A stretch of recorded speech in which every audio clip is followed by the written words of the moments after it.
Yeah, and there's no reason to bring KD back. The energy is off. They're so inconsistent. And this is the prime example of a team that plays individual basketball. Rutgers freshman Dylan Harper declared for the upcoming NBA draft. He is the projected number 2 pick. 49ers GM John Lynch said he's not exactly sure when a long-term deal with quarterback Brock Purdy will get done, but he does expect it to happen, perhaps even some point in the near future. Neither the team nor Purdy has a timeline on getting one done. Boston College stars Ryan Leonard and Gabe Perreault heading to the NHL. Leonard is the Capitals' top prospect. Perreault is the Rangers' top prospect. BC was knocked out of the NCAA tournament last night. Hey, it's your resident Super Bowl champ, Chris Canty. Coming up Tuesday, the competition committee will vote on the tush push. I'll tell you why it should be banned for good. It's Unsportsmanlike, weekday mornings at 6, right here on ESPN Radio, ESPN2, and ESPNU.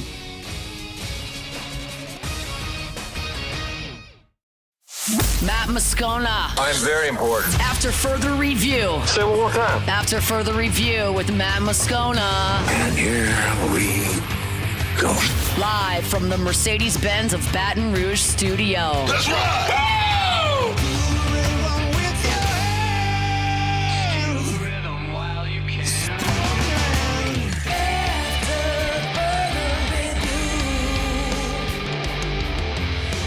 Off and running here, Monday edition of After Further Review, presented by Relief Windows. Musso in for Moscona, Jacob Beck and Paul O'Neill on the ones and twos along for the ride as well. And glad you were along for the ride with us here on Monday. We have a jam-packed show for you here for the next 3 hours. Of course, big recruiting news this morning involving LSU football. We'll talk about that momentarily. The baseball Tigers sweep Mississippi State. They are off to the best start in program, the best start for the program in a decade plus, about 12 years. So we'll talk plenty, obviously, there. LSU women's hoops, their season came to an end. Michael Cauble from WBRZ will be here in the 4 o'clock hour to chat about that. David Dellucci in his normal spot. Ross Jackson with the 7-round mock. We have a ton to get to. We're going to get started how we do every single day. It's time to pop the top on another edition of AFR with Bud Light. Drink easy.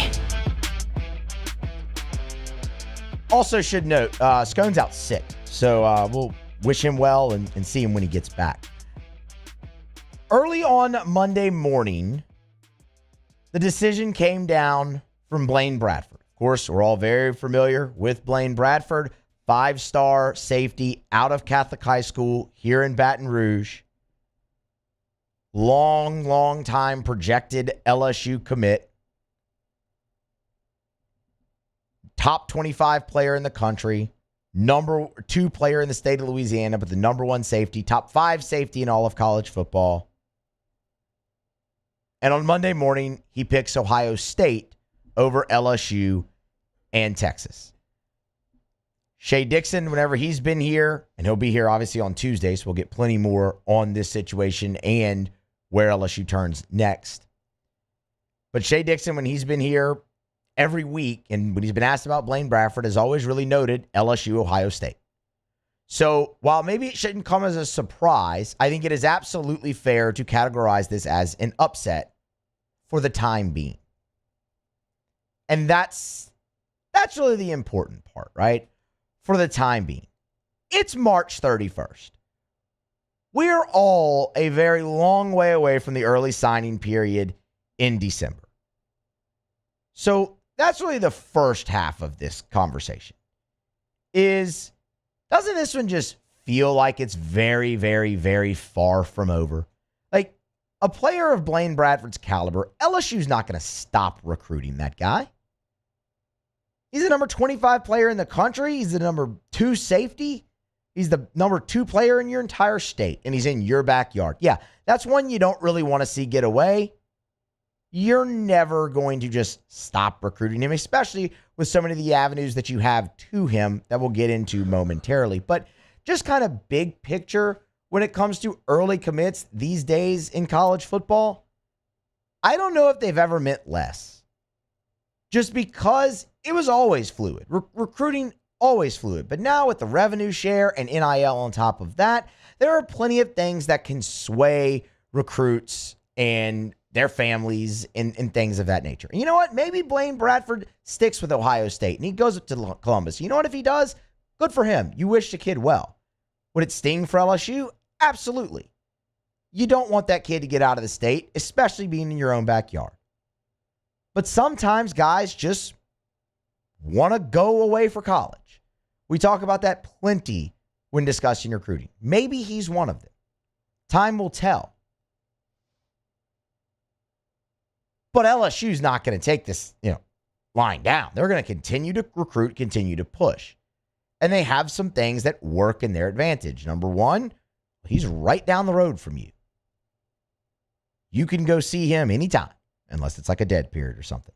But you have the quickest and easiest path to Blaine Bradford of any other school that he's considering or that will keep recruiting him now that he is committed to Ohio State. The timing of this is interesting, and it plays into another avenue that you have. Blaine Bradford, over this past weekend, was in Columbus on an unofficial visit. He pops on Monday morning. He still has official visits lined up to his top three: Ohio State, LSU, and Texas. Those are all supposed to take place in June. Shea comes on here all the time and tells you, watch what a recruit does, not necessarily what they say. With Bradford and Ohio State, it's been a bit of both. He said all the right things. Did so again on Monday morning. Loves the relationship with Ryan Day and his position coach. His family loves the relationship. They've enjoyed their trips up to Columbus. He took a visit this past fall. Really liked it. Was again back there again. So he's showing you, there's real interest there because he's visiting. It's not just, the coaches call me every day and whatnot, and we have a great relationship. No, he's visiting. So checks out. But watching what he does down the stretch here now, when you get through the summer and you get into the fall, that's really going to be key because maybe his official visit schedule changes, but from all accounts, he's still expected to take an official to LSU. And then with the proximity, you're able to get him on campus easier. Does that frequency increase during the fall? And then there's the fact that his older brother, Jacob Bradford, is a freshman defensive back on this year's LSU team who, mind you, was at one time committed to Houston, I think it was, before he ended up pledging to LSU. He was committed elsewhere. Pretty sure it was Houston. It's going to take full court press because Ohio State's a legit player here. Clearly, he's visited enough. They've gotten his commitment. But I would not count out LSU flipping this down the stretch here once you get into the fall in recruiting. So that's the Bradford piece of it.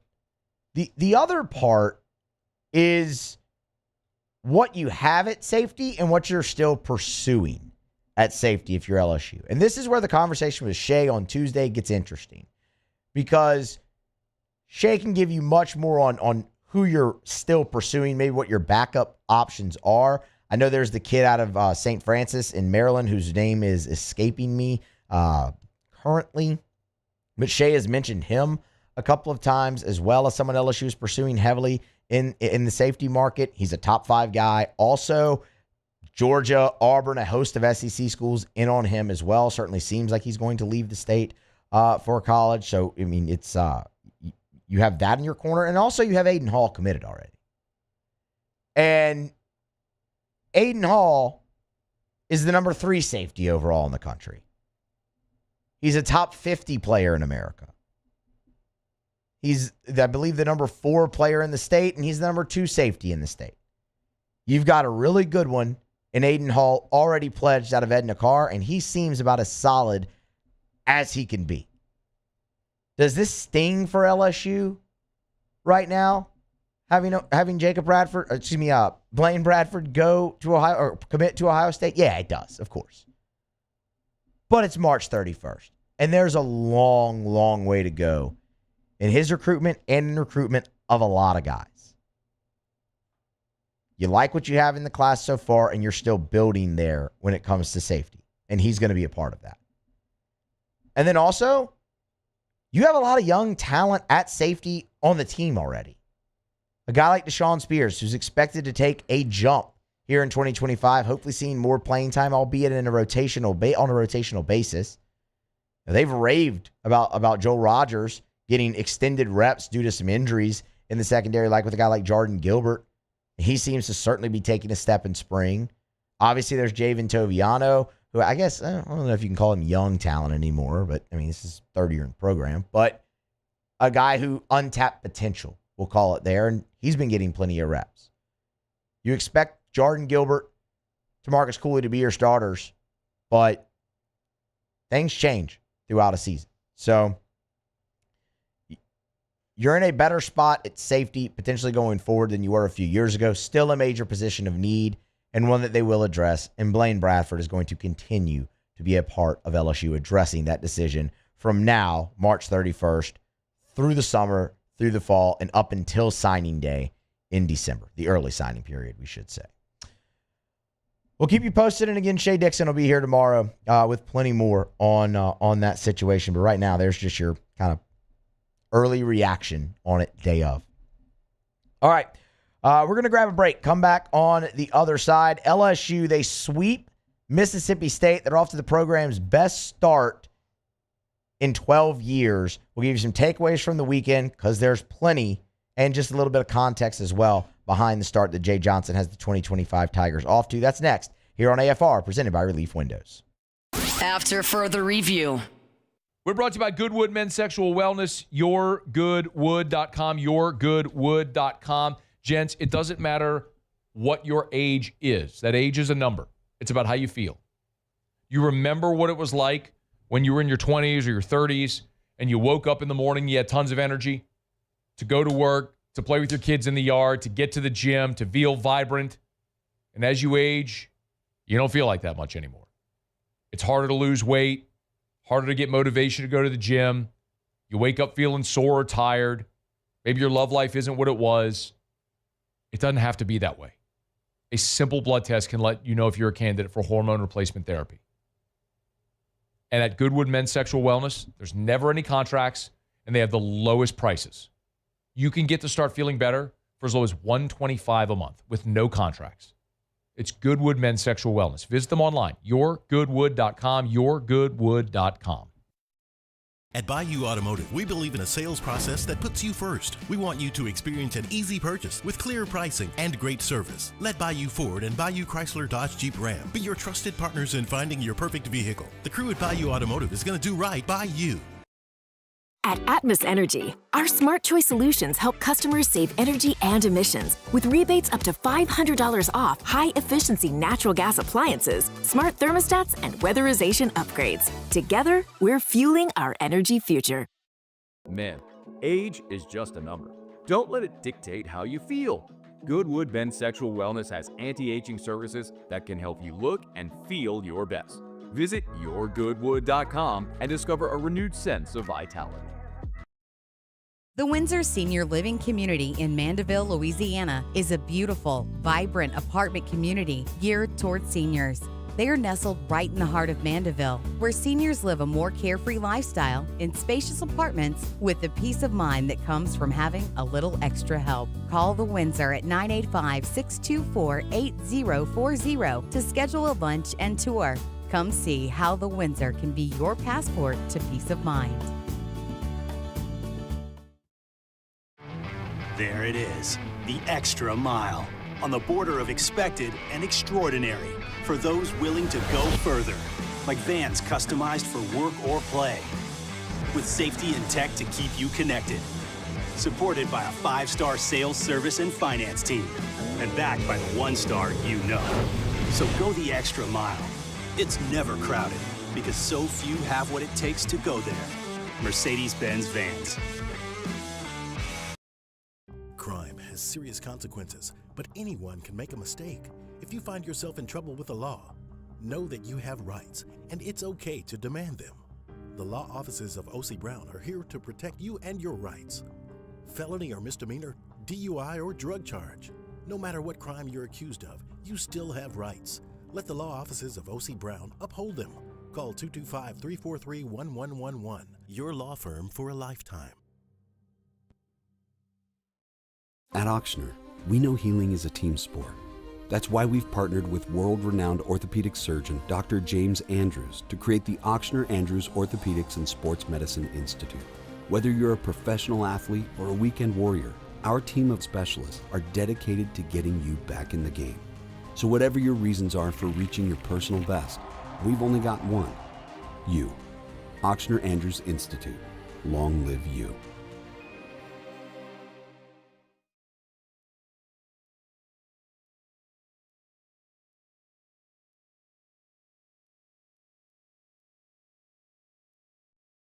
After further review, presented by Relief Windows. Windows, doors, siding, and oh yeah, they also do interior shutters.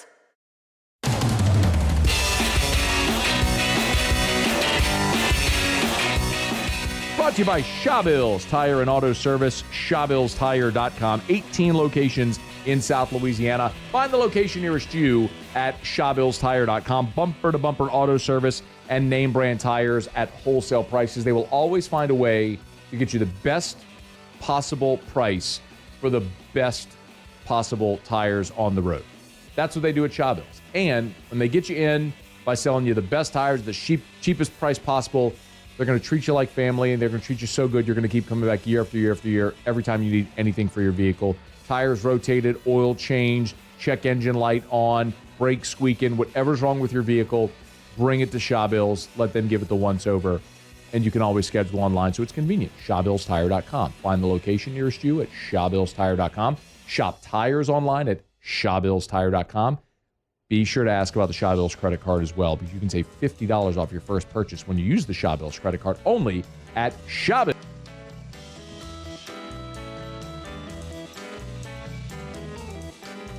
We have some movement in the transfer portal for LSU basketball as well to get to a little bit later on. Matt McMahon and the Tigers pick up commitment number 1 out of the portal, and they have a visit scheduled with one of the top players in the transfer portal. We'll get to that here in about 30 or so minutes, so stay tuned for that. LSU baseball, they sweep Mississippi State over the weekend, Thursday, Friday, Saturday, and early Sunday morning. So much for that rule, right? It has to be done in 3 days. LSU said, we'll show you, SEC.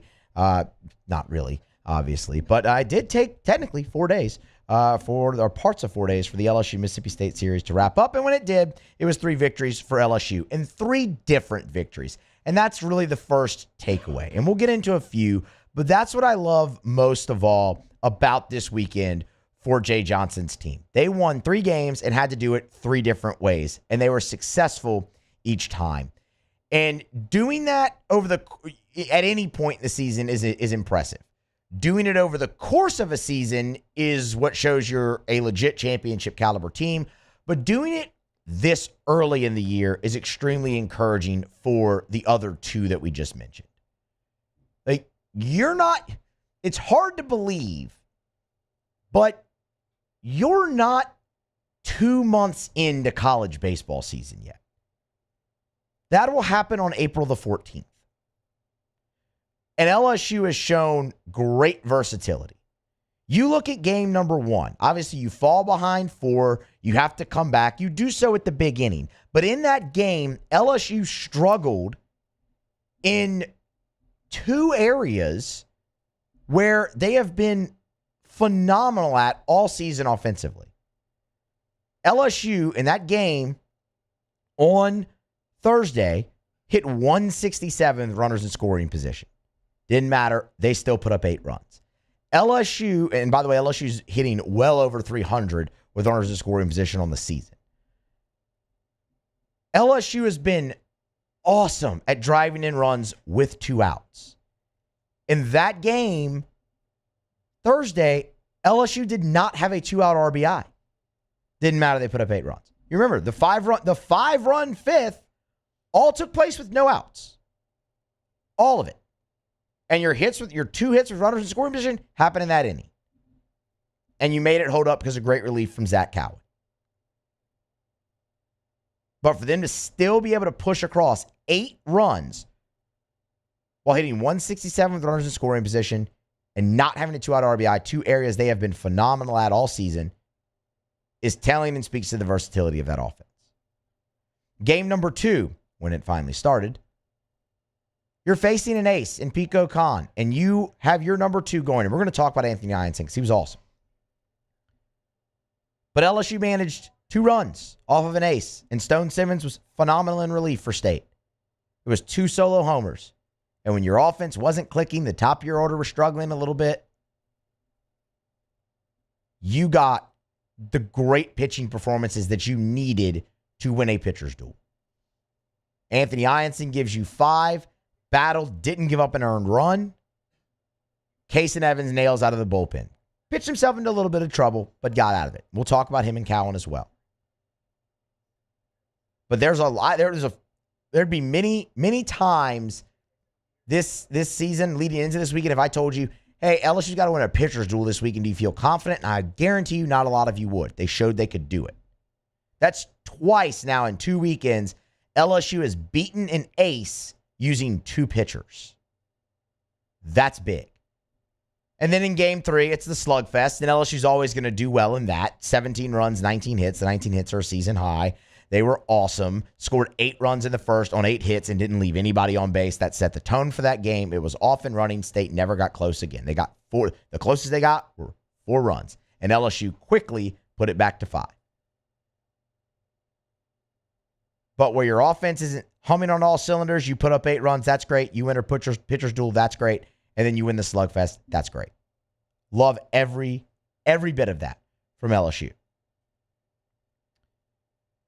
You add all that together, and you have the best start in this program since 2013. Through 29 games in 2013, LSU was 27-2. Right now, you're 26-3.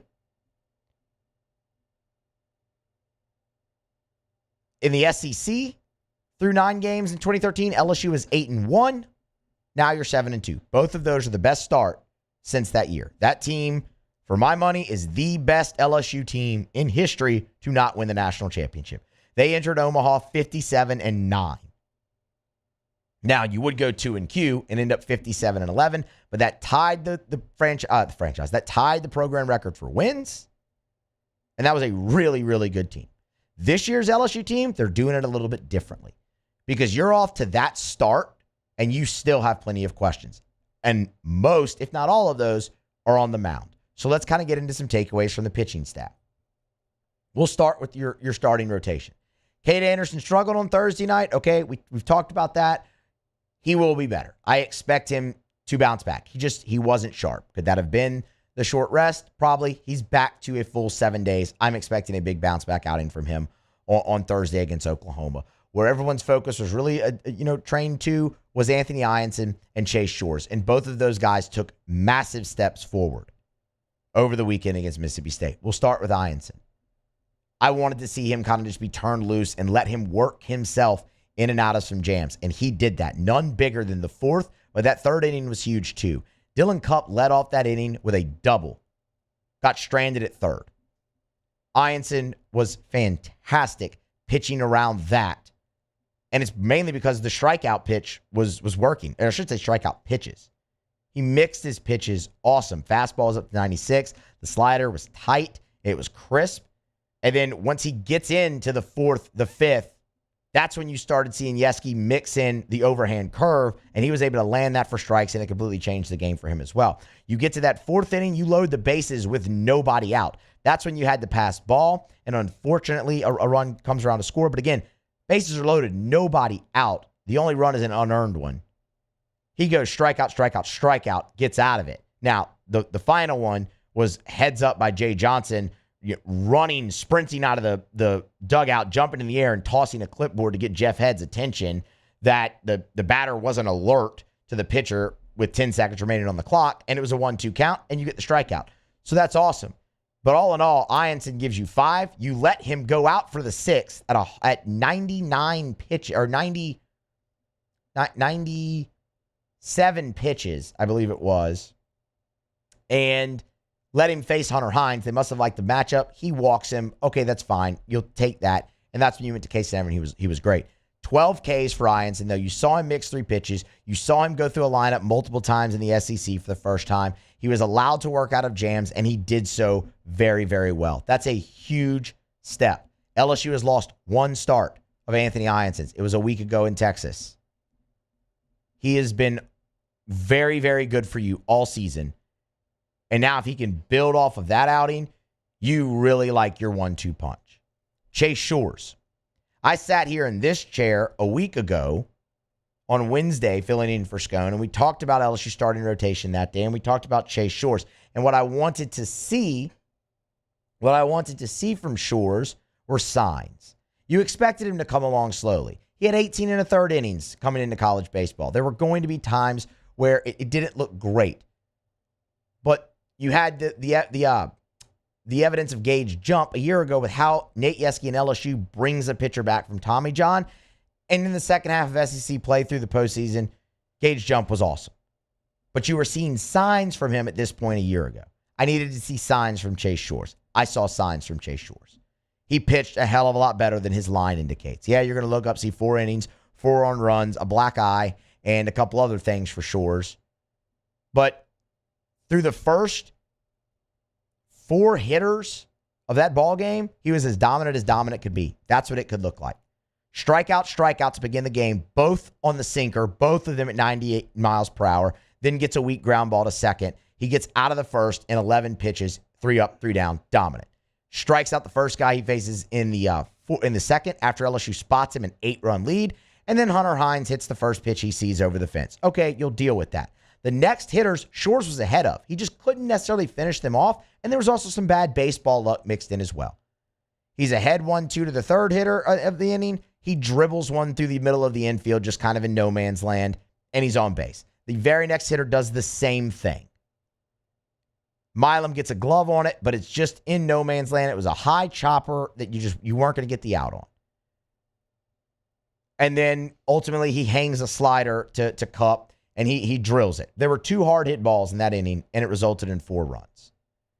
The bounce back from that was awesome from Shores. And if he doesn't get hit in the eye with a line drive, he's back out there for the 5th, and you're feeling really good because he's cruising at that point. Pitch counts at 74. Like, you're thinking, okay, you're definitely going to get 5. You could even potentially get him into the 6th. That was a really good outing. The slider was much more crisp. He was able to pitch backwards, get guys off of the sinker. That was hella encouraging from Chase Shores. Now, you have to wait and see what happens with the eye. They'll continue to do tests. Hopefully nothing there is broken. Jay Johnson has his radio show tonight. I'm sure he'll be asked about it. And if Shores is fine and is ready to go Saturday, you look for a chance to build on what was a huge step for him Saturday night into Sunday morning. Your bullpen, Kason Evans, Zach Cowan. I can't believe it's taken me this long to get here. They were incredible. And we talked about that as well, I believe on Wednesday, definitely on Musso at the Box, that we expected LSU to shorten the game as much as they could and get to Kason Evans and Zach Cowan and just let them go because they're your 2 best guys. They both fit that Griffin Herring role right now.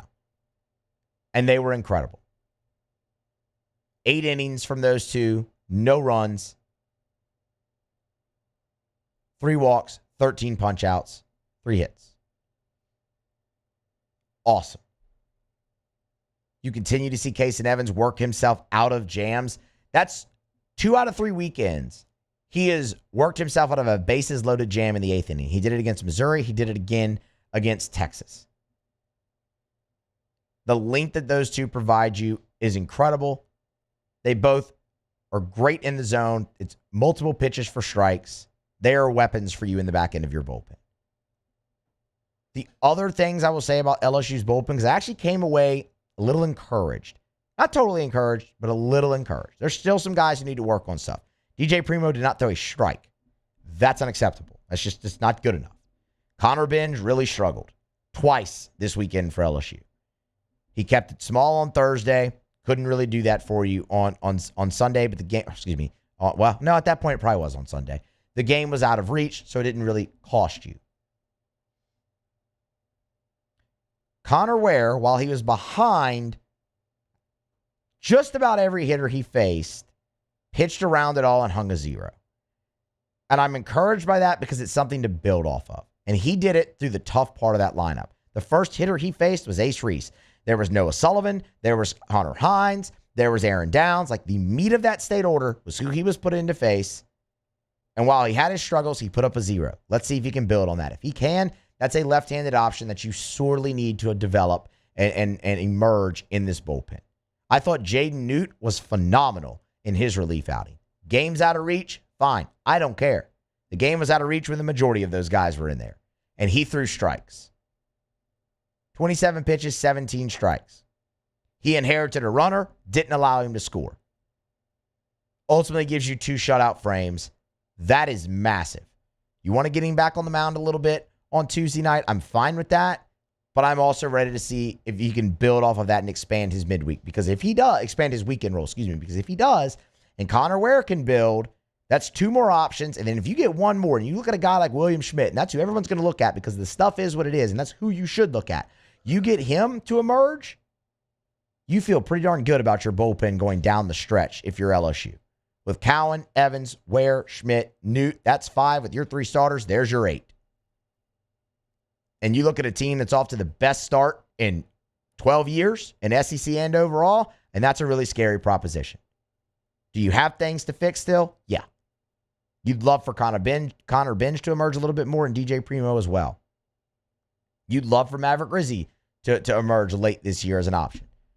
But those are the 8 right now that I'm looking at that I think you're the closest with. And if you get those, you're going to be in really, really good shape.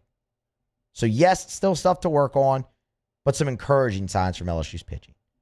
The offense was great. I mean, look, Pico Khan and Stone Simmons, they held you down a little bit. You scored enough to win. Your pitching was great. The other 2 games, I mean, you scored, 27 runs? 27 runs in those other, or 25 runs in those, in the other 2 games. So awesome. I have some time marked out to talk about Luis Hernandez specifically in the second hour, the bottom of the second hour. So come back for that. But overall, that's a great weekend for LSU. You won in 3 different ways, and that's huge. All right, we're going to grab a break. We're going to come back on the other side of that break. We'll go around the SEC, a couple other things. Again, still have some transfer portal news in LSU basketball to get to, and a jam-packed 2.5 hours remaining here on AFRs, presented by Relief Windows. Come back with us. After further review. If your New Year's resolution as a business owner is going to be to finally become more efficient within your business, to help that bottom line, to help your productivity, let Glow Resources help. Yes, they specialize in skilled blue-collar labor. So if that's what you're looking for, they can help you find the people you need, meeting all the requirements for the specific job that you have. But at Glow Resources, they also have their professional placement division. Y'all, it's so much fun when I go over to Glow Resources. I mean that seriously. Like, one of the things Jareth Knockan has done amazingly well is just building culture. They are fun to work with. When you walk into the office, you'll start just by understanding the design. He had the interior decorator come in and we're like, just go ham. Do what you think would look great. It's pretty amazing. There's a story behind everything in the office. People love to work there, and they love to do business with you. If you need help finding the right people, you need Glow Resources. GLO, glowresources.com. At Bayou Automotive, we believe in a sales process that puts you first. We want you to experience an easy purchase with clear pricing and great service. Let Bayou Ford and Bayou Chrysler Dodge Jeep Ram be your trusted partners in finding your perfect vehicle. The crew at Bayou Automotive is going to do right by you. Baton Rouge's home for real rock. It's Eagle 98.1. Foo Fighters. Led Zeppelin. AC/DC. Pearl Jam. And the flagship home for LSU sports. Take us anywhere with the Eagle 98.1 app. Eagle 98.1 is the rock station. ED, low T, or simply seeking to optimize your health and performance? Goodwood Men's Sexual Wellness offers a range of discreet services to address your specific needs. We empower men to reclaim their health and confidence. Visit yourgoodwood.com. Family owned and community driven. Service Chevrolet Cadillac, a legacy you can trust since 1972.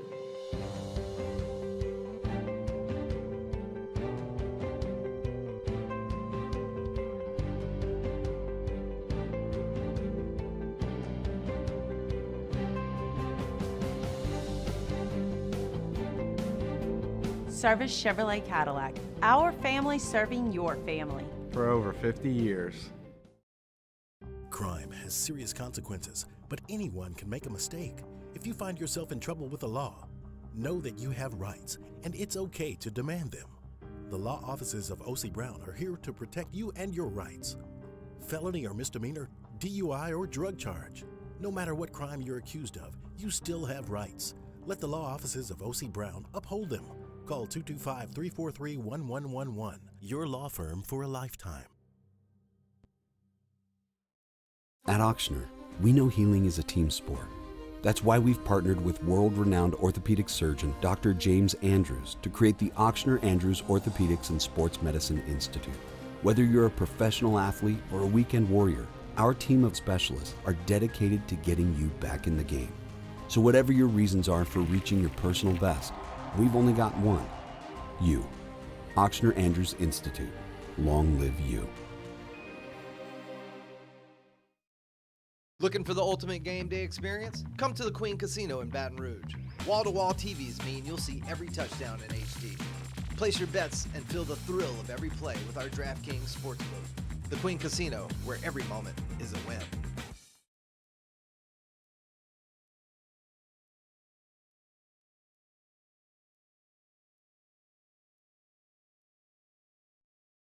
After further review, presented by Relief Windows. Windows, doors, siding, and oh yeah, they also do interior shutters. Always a pleasure to tell you about our friends at the Williamson Eye Center. Check them out online at williamsoneye.com. They've got locations all over the greater Baton Rouge area. On the Baton Rouge General Campus, you turn off a Bluebonnet onto Picardy, you make that right. And then right there at the stop sign, the building on the right, the first two floors, that's the Williamson Eye Center. State-of-the-art dry eye center, and it's full service. Of course, they have their state-of-the-art surgery center there where you can have your LASIK or whatever surgical procedure you're having. But they have your standard annual eye exam as well at the Williamson Eye Center. Learn more at williamsoneye.com. The thing I tell you every day is take the advice that I was given and change your life. To give yourself the gift of sight is absolutely incredible. If you're someone like me who spent your life with contacts or glasses, there is a way to be done with it forever. williamsoneye.com. Go see Dr. Blake Williamson for that free consultation. 924-2020. 924-2020 or williamsoneye.com for the Williamson Eye Center. NFL owners meetings getting underway in Palm Beach over there in Florida. So I have plenty to keep up with there with the Saints. Obviously, look, we'll hear from Mickey Loomis at some point this week. We'll hear from Kellen Moore at some point this week. So there'll be plenty of Saints news coming out throughout the rest of this week. But one other kind of hot button deal at NFL owners meetings this week is going to be the tush push and if it should be banned. I don't think that it should. Beck, do you have a strong opinion? I don't think it should be banned at all. No, I don't think so either. Yeah. My main point with all of this is that if it was a play that was just unstoppable, everyone would be doing it. Yes. The Eagles are really the only team that we've seen successfully continue to use it over and over again, and it works. So to me, the NFL is people always say it's a copycat league. If this play was really that unguardable and undefendable, we would see way more teams using it. So if it's only the Eagles, I don't see why it should be banned. I agree, and that's kind of my thought process too. It's like teams have actually tried it and have failed. They're just not as good at it as the Eagles. So you shouldn't ban a play because one team's just better at it than the rest of the league. Hello, competitive advantage. Like, what are we doing? There really are three teams that are the most outspoken against it, and that's not going to be enough to get you the majority that you need. Going forth there. But the three are the Bills, the Packers, and the Dallas Cowboys. Shocker, teaming in the NFC East. We'll see kind of how that goes. There's a lot of people citing player health with it. Sean McDermott actually might have one of the funniest quotes about that, where he cites player safety and then actually follows that up in his quote. Although there's no scientific medical data to this point. Well, okay, then what are we even talking about? The other thing to watch with that is there's a lot of coaches from Nick Sirianni's tree, Shane Steichen, Kellen Moore, now in organizations who were a big part of that play. You would expect those organizations to vote in favor of it maybe because of that. So, we'll kind of keep you updated. There'll be some other competition committee things as well. And then, of course, as we said, Kellen Moore, Mickey Loomis, all that media availability.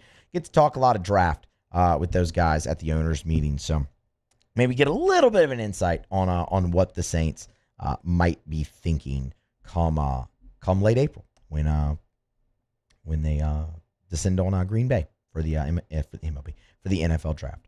All right, let's go around the SEC.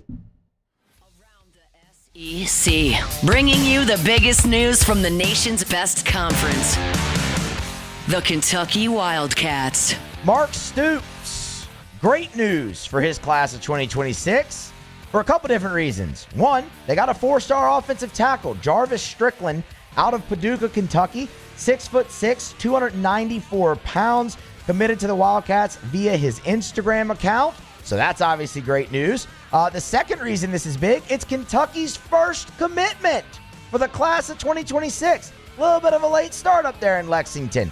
4-star athlete by 247 Sports, number 17 offensive tackle, number 203 prospect overall. Picked the Wildcats over Michigan, Ole Miss, Tennessee, North Carolina, and many, many more. The Ole Miss Rebels. Chris Beard named the Jim Fallon National Coach of the Year on Monday. Second season guiding the Rebs, pushed Ole Miss to, pretty historic heights. Furthest run in the NCAA tournament, tied that with the Sweet 16 appearance. 24 wins, that's the third most in program history. They also set numerous statistical records. Chris Beard, one award for National Coach of the Year. The Arkansas Razorbacks. Zvonimir Ivisic is entering the transfer portal for the Razorbacks. He's a forward, 7'2", rising junior. He'll have 2 seasons of eligibility remaining. First reported by ESPN's Jonathan Givony. Also, he cited Ivisic's agent as well. That's interesting because he came from Kentucky to Arkansas with Cal, so that's a weird little move there. He was the first commitment for John Calipari, as a matter of fact, over at Arkansas. Averaged 8 points, 4 rebounds. Did shoot well from behind the arc as well, but it was the 7-game stretch in SEC play that makes him so attractive. 17 points, 6 rebounds, and 3 blocks. That's actually what helped ignite Arkansas's midseason turnaround. He will play his last 2 seasons elsewhere, though. The Vanderbilt Commodores. Vanderbilt basketball news. MJ Collins, he's a wing. He's entering the transfer portal. A source confirmed to Vandy 247. Average 7 and 2. Shot 42% of the field. From the field. What's interesting here is a 6-foot guard. He signed with Victory Sports Management on March 28th. Entered the portal on March 31. Played in 32 games, all off the bench except for 1. But was a consistent fixture in their backcourt all season long in their rotation. 7th Vandy player to enter the portal, MJ Collins. The Alabama Crimson Tide. Heavy portal day. Alabama basketball freshman Nas Cunningham has entered the transfer portal. ESPN's Jeff Barzillo first on the news there. Cunningham did not see any action with the Tide in his true freshman season. He redshirted, so he'll have all 4 seasons of eligibility remaining. 6'7", 180-pounder, a 4-star recruit in the class of 2024, number 12 small forward, number 45 overall player. There you have it. That is around the SEC. This is after further review on a Monday. We're presented by Relief Windows. Musso filling in for Moscona. It has been a very busy first hour here so far. We've reacted to the Blaine Bradford news of him committing to Ohio State. Obviously gave some thoughts on LSU sweeping Mississippi State. There was around the SEC. We have plenty more to come. Some LSU basketball news in the transfer portal coming here to close out the hour as well. Want to get into a segment for some Saints in the next hour as well, involving mock drafts, but not your conventional mock draft. This is Bill Barnwell's trade mock draft. There's 2 scenarios he has the Saints involved in with trading. Want to explore each of them and tell you which one I think is, well, not the most likely, the best path for the New Orleans Saints here in the 2025 draft. So we'll do that in the 4 o'clock hour as well. Michael Cauble, David Dellucci, Ross Jackson, all still to come. Also, we got plenty to do here on a Monday show. Scone out with an ailment. Call it a sick day. Should be back. We obviously wish him speedy recovery. So he is back here in due time. But until then, he got me. And I'm fired up to be here with all of you and fired up to have all of you here with me as well. We're going to grab a break, come back on the other side. We will close out Hour number 1, talking some LSU basketball transfer portal for Matt McMahon and the squad next here on AFR. AFR. We're brought to you by Rouse's, the official supermarket of the New Orleans Saints. Rouse's.com. Rouse's.com. Great time for you to get by Rouse's right now. We're moving into Christmas week. If you haven't done it yet and you're planning your Christmas Day or Christmas Eve celebration or whatever party, Rouse's has got you covered. Go to the website right there at Rouse's.com or on the Rouse's app. You can hit the weekly ad tab right there. It'll give you all of the specials, all of the bonuses and the savings right now over at Rouse's. So you want to save as you're putting together your holiday meal for Christmas Eve, Christmas Day. You can do it over at Rouse's, any of their 70 some odd locations from Lake Charles to Orange Beach, Alabama, and points in between. Seems like every day they open up a new Rouse's. Make sure you save, you shop save, and you shop local there at Rouse's, the official supermarket of the New Orleans Saints. Your main course, they have catering options as well. Maybe you want some wine for the whole family. Try some new interesting wines. The more you buy, the more you save at Rouse's. Rouse's, this feels like home. At Bayou Automotive, we believe in a sales process that puts you first. We want you to experience an easy purchase with clear pricing and great service. Let Bayou Ford and Bayou Chrysler Dodge Jeep Ram be your trusted partners in finding your perfect vehicle. The crew at Bayou Automotive is going to do right by you.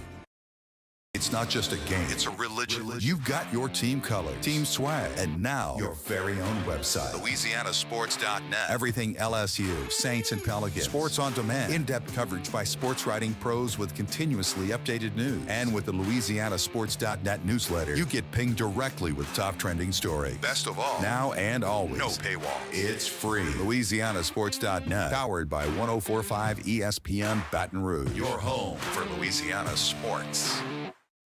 At Luba Workers' Comp, our journey began over 30 years ago with a simple belief: our clients come first. At Luba, our business has always been focused on people, not policies. Through every success and challenge, we've continued to grow because we've stayed true to our values, committed to providing you with genuine dependability. Because your well-being is more than a priority.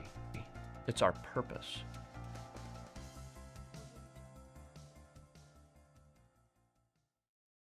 Family owned and community driven. Service Chevrolet Cadillac, a legacy you can trust since 1972.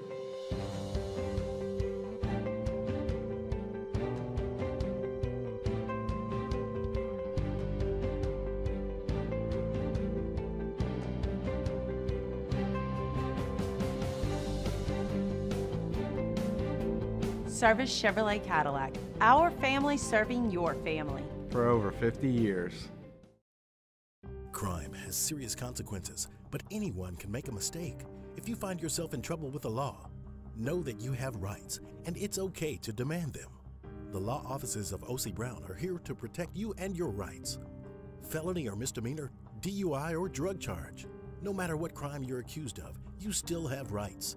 Let the law offices of O.C. Brown uphold them. Call 225-343-1111. Your law firm for a lifetime. At Auctioner, we know healing is a team sport.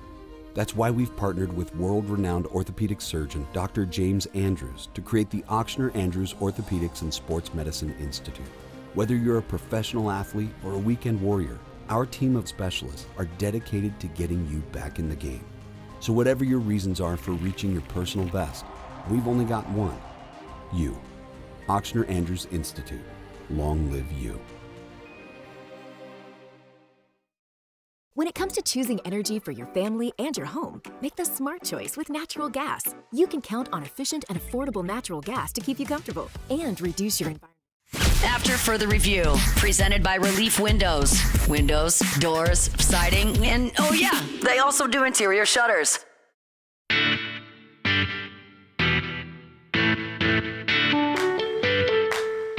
Brought to you by Parish Restoration. Parish Restoration. I've told you before about Mold Zero, Pure Restoration. Now, Parish Restoration, all the same thing.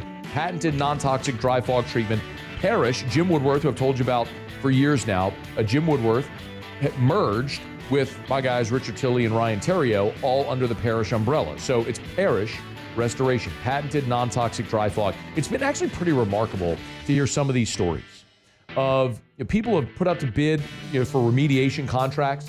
and they get the number from Parish Restoration, and they'll call and say, is this number right? And they explain why. I say it often. It is a more cost-effective, more efficient way, and also of remediation, and also because it's a dry fog, you're not cutting sheetrock or pulling out carpet or taking things out of your home or your place of business. They spray the fog, they let it dwell, it dissipates, you're back in free and clear and mold-free. It's Parish Restoration. ParishBuilt.com. Good news for Matt McMahon and LSU basketball here on Monday. They pick up their first commitment out of the transfer portal. Sophomore center Michael Nwoku from Mississippi State pledges to LSU.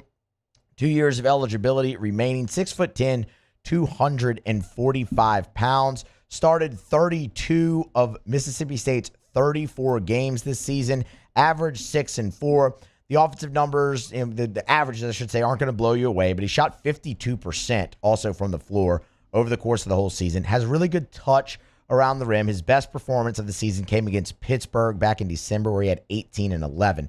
But there's a couple of things that this adds why I do like it. This is not maybe the splash everyone's expecting in the transfer portal from LSU and Matt McMahon after we've talked so much about the investment going into it, but it's a key piece, and it helps them in a couple of different ways. Number one, it gives you SEC experience, which you very, very much need in your front court. And Michael Nwoku does that. It strengthens your front court as well. It's another big body down there to help protect the rim, to grab rebounds. LSU struggled on the glass plenty throughout the 24-25 season, so you'll take any addition you can there. And when you group him together with a returning Jalen Reed, who before his ACL was your best player, getting him back's big. We talked about that a week ago. Then you look at Damian Collins, who still has a year of eligibility remaining. We'll wait and see what his decision is. And Robert Miller, who showed strides down the stretch of his freshman season. Again, we'll see what kind of decision comes from him. That could potentially give you 4 really good players and a lot of SEC experience. Damian Collins has spent his entire career in the league. Robert Miller played a lot for you down the stretch and got great minutes and great SEC experience. You had a guy like Michael Nwoku. That's huge as well. And then getting Jalen Reed back. So overall, I like that position group. Still, some dominoes have to fall, and depending on how they do, you could see LSU add more there as well, because for what it's worth, you also lost Noah Boyd to the transfer portal here late last week. He didn't play much for LSU. He's a 7-2, presence down low. So you had to go out, kind of replace that spot. You do so with Michael Nwoku, and I think it just strengthens your front court as a whole. Now, speaking of splash gets potentially in the transfer portal, that's where we turn our attention to Keyshawn Hall. Keyshawn Hall, won't bear the lead, has a Zoom visit set up with LSU and Arkansas on Tuesday. He is highly coveted. Over the weekend, he had a Zoom visit with Kansas. On Monday, he's set to have a couple as well with Kentucky and Auburn. So, you're in the fire competing for a guy like Keyshawn Hall. Out of UCF, was the Big 12's leading scorer a season ago. He went 20 or more points 16 times in 24-25, dropped 40 once, dropped 34 twice. That was on the road at Kansas in a win, on the road at Oklahoma State. Dropped 40 against ASU. 6'7", 235-pound guard, versatile piece on the wing who would be a massive get for LSU because he can do so many different things. As great as the 18.8 points per game were, the 7 rebounds per game were even better. This is a guy who can actually go down there, play down low. He's not afraid to put the ball on the floor, and obviously he can score from outside as well. Awesome player in Keyshawn Hall. Now, again, you're a long way away, but this is really the first time you're seeing them going big game hunting here early in this transfer portal cycle, when you've been told so much about the investment that's coming, about upping the NIL budget, all of that. You don't even get into the front door with a player like Keyshawn Hall without those things being present. Now it's about Matt McMahon and his staff recruiting well and pushing this across the finish line, because you're in there with the sharks of college basketball right now in Auburn, Kentucky, Kansas, Arkansas. That's Calipari. That's Pearl. That's Bill Self. Like, you're in that. You're at that table right now. Can they get that across the finish line? We'll see. I really hope so, because that's a really, really impressive player who can affect the game in many ways. And honestly, a guy that LSU just hasn't had here so far in Matt McMahon's tenure. We'll see if they can get it across the finish line. His Zoom visit set for Tuesday. All right, that's going to put a button here on hour number 1. We'll be back with plenty more. Stick around. It's Monday's AFR, presented by Relief Windows. Hour 2 next. AFR. Brought to you by Evermore, all natural, great tasting water. When you uncap a bottle of Evermore, that's the first time the product touches air. It's incredible. It's a natural well. It's natural artesian water. It's a well. It's on the North Shore. I went to their bottling facility. When you pull up on the left, you'll see the well is right there. They've drilled deep into the earth. They pipe it out right into their filters and their filtration system. Nothing is added. Nothing is extracted. It is completely pure from the earth water. So if you want a healthier option, if you want a healthier lifestyle, something healthier for your children, maybe you're an athlete that wants a superior form of hydration, Evermore, EVAMOR. If you notice, go to their website, you'll see Dak Prescott is one of their chief spokespeople. I mean, starting NFL quarterback is vouching for it. Check it out at great local retailers or order on their website at EVAMOR.com, Evermore.com, Evermore.com. There it is, the extra mile, on the border of expected and extraordinary for those willing to go further, like vans customized for work or play, with safety and tech to keep you connected. Supported by a 5-star sales, service, and finance team, and backed by the 1-star you know. So go the extra mile. It's never crowded, because so few have what it takes to go there. Mercedes-Benz Vans. Gulf Coast Bank and Trust is giving our customers the power to bank anywhere, anytime during this challenging event. And we're right there with you. Our mobile banking app is a smart way to manage your money and time. Gulf Coast Bank and Trust, the bank that cares about you. These ice cubes could have been a thankless bed for an all-you-can-eat salad bar. But instead, they cradle and cool the crisp, refreshing Dos Equis. Nicely done, ice cubes.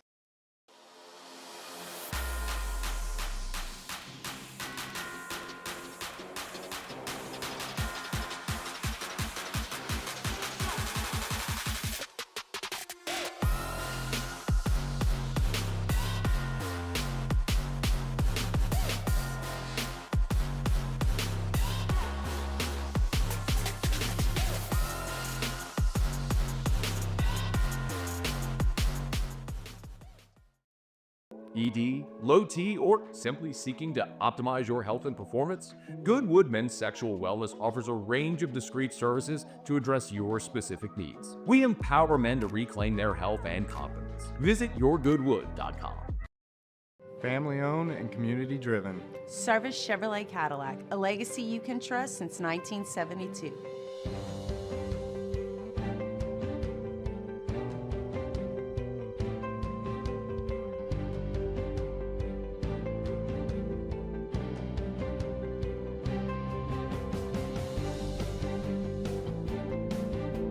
Service Chevrolet Cadillac, our family serving your family. For over 50 years. Crime has serious consequences, but anyone can make a mistake. If you find yourself in trouble with the law, know that you have rights, and it's okay to demand them. The law offices of O.C. Brown are here to protect you and your rights. Felony or misdemeanor, DUI or drug charge. No matter what crime you're accused of, you still have rights. Let the law offices of O.C. Brown uphold them. Call 225-343-1111. Your law firm for a lifetime. At Auctioner, we know healing is a team sport. That's why we've partnered with world-renowned orthopedic surgeon Dr. James Andrews to create the Auctioner Andrews Orthopedics and Sports Medicine Institute. Whether you're a professional athlete or a weekend warrior, our team of specialists are dedicated to getting you back in the game. So whatever your reasons are for reaching your personal best, we've only got one: you. I'm Christine Lisi. Sun star Kevin Durant set to miss a significant stretch. ESPN's Shams Charania reports he's out at least a week with a left ankle sprain. Phoenix game and a half out of the final play-in spot in the West. Rutgers freshman Dylan Harper declared for the upcoming NBA draft he's the projected number 2 pick. As the Steelers await a decision from Aaron Rodgers, Coach Mike Tomlin told reporters they had a productive meeting with him earlier this month. Pittsburgh has not given Rodgers a deadline for a decision, but it should be an easy call for him, believes ESPN NFL analyst Bart Scott. He doesn't have to project getting them to the playoffs. They've done that. They got that part covered. They need somebody when they face another quarterback on the other sideline that can be Himothy. He can step up and he can get them over the top. And there are worse places to be and worse weapons to throw to than Fairmouth, DK Metcalf, and Pickett. Browns co-owner Jimmy Haslam's calling the team's trade for quarterback Deshaun Watson 3 years ago a big swing and miss. A boatload of draft picks to Houston, a fully guaranteed contract for Watson. He started 19 games for Cleveland due to suspension and injuries. Hey, it's your resident Super Bowl champ, Chris Canty. Coming up Tuesday, the competition committee will vote on the tush push. I'll tell you why it should be banned for good. It's Unsportsmanlike, weekday mornings at 6, right here on ESPN Radio, ESPN2, and ESPNU.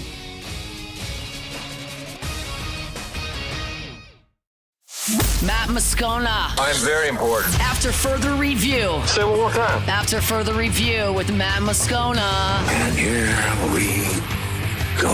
Live from the Mercedes-Benz of Baton Rouge studio. Let's ride!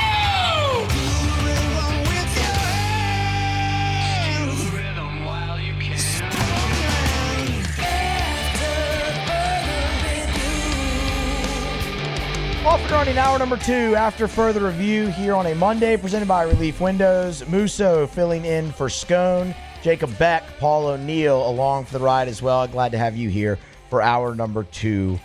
Also, got a couple different trade scenarios for the Saints potentially in the draft come late April. Want to explore a little bit of those. We'll get to that. David Dellucci to recap the SEC baseball weekend. Ross Jackson has a 7-round mock. Both those guys will join us here in the 5 o'clock hour as well. And hey, the men's Final Four is set, gets underway on Saturday. The women's Final Four is on its way to being set. LSU, Kim Mulkey's squad saw their season come to an end Sunday afternoon at the hands of UCLA 72-65 up in Spokane. WBRZ Sports Director Michael Cauble, he was there. In fact, he's still there. Might actually be on a plane right now. He's going to join us and discuss a little bit of that. Cobbs, how are you? Oh, doing great. Just flying in America. My flight's been delayed 2 hours and counting, so we'll see if I get home tonight. Oh, so you're not actually on the plane yet then? Nope, not even close. All right. Well, we're going to root for you to get home, Cauble, and get home safely. All right, let's talk maybe less about the game, more the season and big picture kind of going forward for Kim Mulkey. But I can't not ask about a thought on the game. Did you just have one overarching takeaway from LSU's performance on Sunday? I mean, I think they did what they could, right? Like, I don't think this is a disappointing season. I don't think it was a disappointing game. I think we kind of saw this being the end of their season, how it would end, running up against the Big. The Big didn't necessarily kill them, but LSU allowed some of the wings too. And, I think that's the story of this game. You can't defend everything all the time. LSU had some lapses in their defense and their game plan, things that they prepped for, according to coaches, and it ultimately cost them. But, again, I would have been shocked if they made it to the Final Four. I wasn't shocked that they made it to the Elite Eight. I thought they were good, but not a great team. In order to win any kind of national championship, you have to have a great team, and you have to have some things go your way. LSU maybe had some things go their way with Flau'jae having an off night and Samaya Smith being able to step up and step in, but, eventually it caught up with them. I'm glad you kind of said that there. It was like, man, they had a good team, not a great team. Didn't expect them to really make the Final Four because I kind of had that feeling, too, watching them throughout the year. It's like they feel like they have a ceiling, and that's not really something you're accustomed to with Kim Mulkey teams. Why do you feel that way? Like, what was missing for them this season? I think interior toughness was the first thing. I mean, right away from the season start, you could tell that they weren't going to have it. God bless Samaya Smith, but she's undersized playing inside. Anissa Morrow, you literally couldn't ask for anything more from a player than the effort that she gave. Aaliyah Del Rosario never evolved, never took that step up, and so they missed that toughness, that physical presence inside with that elite college basketball teams have on the women's side. And, I figured that's how their season would end. Now, turnovers became a problem. Missed free throws became a problem down the stretch as LSU had other people playing guard, but they also never really had a true point guard, and they were experimenting with all that throughout the season. So, there were certainly flaws in their roster and flaws in their execution, and it just kind of came to a head against a good team, the number one seed overall in the entire tournament. I don't think there's any shame in losing that game, especially in the fact that you were able to have a lead, lose a lead, come back, make it close. I mean, it wasn't like they got their doors blown off, and they had a shot. And hey, maybe if the ref calls that ball out of bounds the way it went, things that could have been the bounce LSU needed to get back into the ball game. But from there, it became a 6-point game, and LSU had no shot with a minute to play. Flau'jae Johnson, she had a huge third quarter, ended up with 28 points. I know after the game she was asked about her future, obviously with WNBA draft looming. She's doing very well on the national landscape with NIL. That's obviously going to play a factor in this. Do you have a lean one way or another maybe on what you think Flau'jae might do? Is she back in Baton Rouge, or was that the end? I don't know. I asked her yesterday after the game ended, what was the decision-making process, and I said, why would you go? And she said her family, and I said, I understand that, how soon do you think you're going to make a decision? And she said, she's got to do it pretty quick. I found out later they have 48 hours from the time their season ends to declare. So, this is something that's going to happen relatively quickly if it happens. And so, I don't know. I mean, she does have a national championship. She obviously does have other things going on in her life, but she also knows that just like Angel, a lot of the money that she's making because of the platform she has is because she's at LSU, attached to a collegiate team with a lot of collegiate interest. When you go to the W, you don't necessarily have that team interest, and you really have to have your brand take off individually. So there's pros and cons to staying. When she was here, she talked about getting paid and being paid well to play the women's game in college. So I really do think it's probably a 50-50 proposition. It depends on what she's obviously close with her mom and her brother, and so what do they talk about? And I'm sure it'll come down to dollars. Right? How many NIL deals can she keep here at LSU, and then what does she project her future in the W to be? And but again, I think we're gonna have an answer here pretty quickly. 48 hours is wild. I mean, that is insane. I mean, it's taking 40 hours to get over the loss, let alone think about moving forward to the next season. Yeah, I mean, a literally life and career altering decision. Okay, you got 2 days, and then we need to know. I did not know that. That's what we learned for today. That's absolutely insane. Okay, you mentioned Anissa Morrow earlier, and I can't let you go obviously without asking about her, because for 2 seasons she was awesome at LSU, and as you mentioned, kind of doing it undersized a little bit, walking double-double, set records when it comes to double-doubles. LSU's had a lot of great players, and you've been able to see a lot of them in your time covering LSU athletics on the women's basketball side. I don't really want to phrase it, where does she rank, because that's a little unfair, but just the thought on Anissa Morrow's 2 years here in Baton Rouge. I mean, she's phenomenal. And she's everything you want to like about college athletics, right? Like just heart and grit and determination and doing it the right way with the right messaging, thankful, all the time, expressing her gratitude towards her parents. Just like, honestly, it's everything you get behind any athlete, but certainly in college to have that awareness and that ability to vocalize it is an impressive feat, and that's all the stuff off the court. When you think about what she did on the court, remarkable again, just so tough, always battling. And she shared a lot of her story this week, which I'm happy she did, and she'll have a shot in the WNBA as well. But yeah, I mean, an LSU great. Unfortunately, probably couldn't get her on the stage that they wanted to. And it's nuts because when you think about the stuff that she did, I mean, she's comparable to Angel Reese, maybe more so in some regards. But Angel blows up, and Anissa is known, but I think only known in basketball circles, whereas Angel's known throughout the country. So a little bit of a shame there that you wish she would have gotten a little bit more shine. But I think anybody that saw her game, and certainly everyone in the state of Louisiana, appreciates her game and loves the person that she is. So really cool story for her. Happy that she was able to come from DePaul and kind of get that platform, and just thanking her, for all the efforts that she provided for the Tigers. A couple more for you, Cauble. Michael Cauble, sports director, WBRZ, is our guest. You can find him on Twitter at Cauble. Going forward now into the offseason, obviously there will be portal. They have a great class coming in from the high school ranks. There's going to be obviously some retention stuff. What did Kim Mulkey kind of have to say after the game about the offseason? I know she's probably not going to want to get too much into it, but where do they go from here? Two straight years, Elite Eight. They're looking to get back over that hump again. Yeah, I mean, they need to get some more bigs. Obviously, they're going to have to get somebody to replace the production that Musso had. They've got 4, All-Americans or 4 highly rated high school prospects coming in, whereas they only had Jada Richard this year. There's a lot to figure out with this team. I don't want to say that, they were kind of holding it together at the seams, but they really were. I mean, it was the big 3 and not much else. So you got to get a lot more confidence in Samaya Smith going forward. I think the end of her season will prove well towards that. But you got to get some compliments from Michaela Williams. You got to get a true point guard. You're going to have to get some bigs down low. And so LSU will hit the portal. They've had success in the portal. Obviously, they understand how it works. But I think that, that's the challenge now, right? You're going to have to hit again like you did with Anissa, just because she's so good, and the production that she provided is so much that you're losing a lot of that now. What's coming up on WBRZ tonight? Man, I don't know. That's right. You're in Spokane. My flight just got kicked 2 more hours. So, yeah, so I got to go find a new flight is what it looks like. So that's what I'll be doing as soon as I get off the phone with you, going to see what my options are. All right. Well, watch the sports broadcast on WBRZ tonight regardless. And no, I've got I think tonight is talking about, obviously, next year's team, a lot of what we just talked about, and then the decision Flau'jae has to make. Those are the 2 things I filed after the game yesterday that will run today. So I imagine that's probably the direction they'll go. Y'all tune in regardless. Cauble, look, we wish you either no more delays or good luck in getting your new flight, and obviously a safe flight home here back to Baton Rouge. Thank you much. Talk to you later. Absolutely. That is Michael Cauble from Spokane, the Spokane airport, where he's having to change flights. Oh, man. Air travel in the United States of America. What a racket. We're going to grab a break. Come back on the other side. Saints.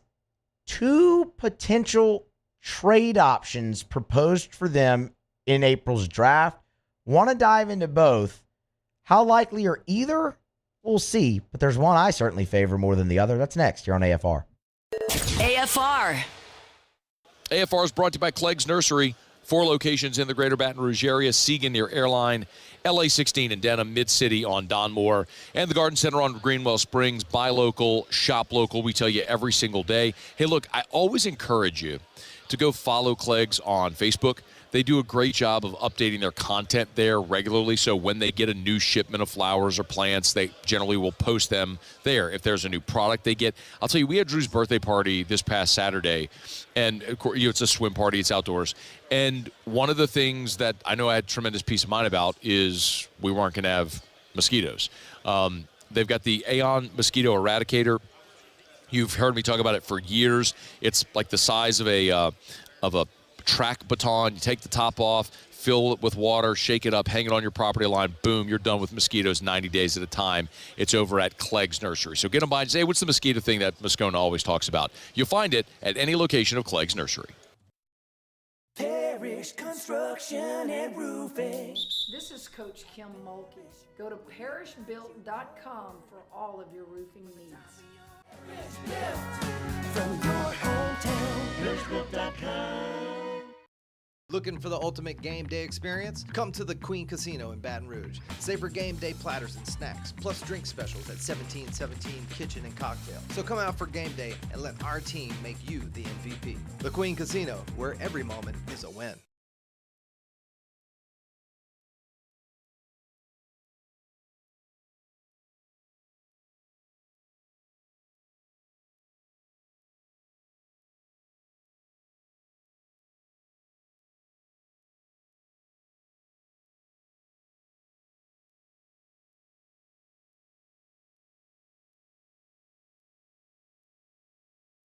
At Luba Workers' Comp, our journey began over 30 years ago with a simple belief: our clients come first. At Luba, our business has always been focused on people, not policies. Through every success and challenge, we've continued to grow because we've stayed true to our values, committed to providing you with genuine dependability. Because your well-being is more than a priority. It's our purpose.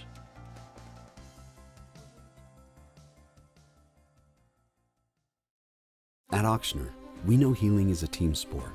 That's why we've partnered with world-renowned orthopedic surgeon Dr. James Andrews to create the Auctioner Andrews Orthopedics and Sports Medicine Institute. Whether you're a professional athlete or a weekend warrior, our team of specialists are dedicated to getting you back in the game. So whatever your reasons are for reaching your personal best, we've only got one. You. Ochsner Andrews Institute. Long live you. At Bayou Automotive, we believe in a sales process that puts you first. We want you to experience an easy purchase with clear pricing and great service. Let Bayou Ford and Bayou Chrysler Dodge Jeep Ram be your trusted partners in finding your perfect vehicle. The crew at Bayou Automotive is going to do right by you.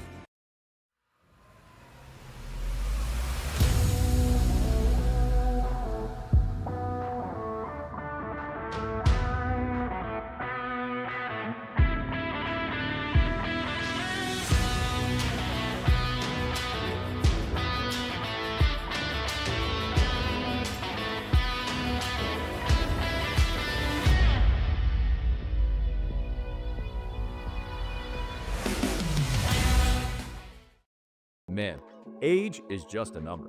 Don't let it dictate how you feel. Goodwood Men's Sexual Wellness has anti-aging services that can help you look and feel your best. Visit yourgoodwood.com and discover a renewed sense of vitality. After further review, presented by Relief Windows. Windows, doors, siding, and oh yeah, they also do interior shutters.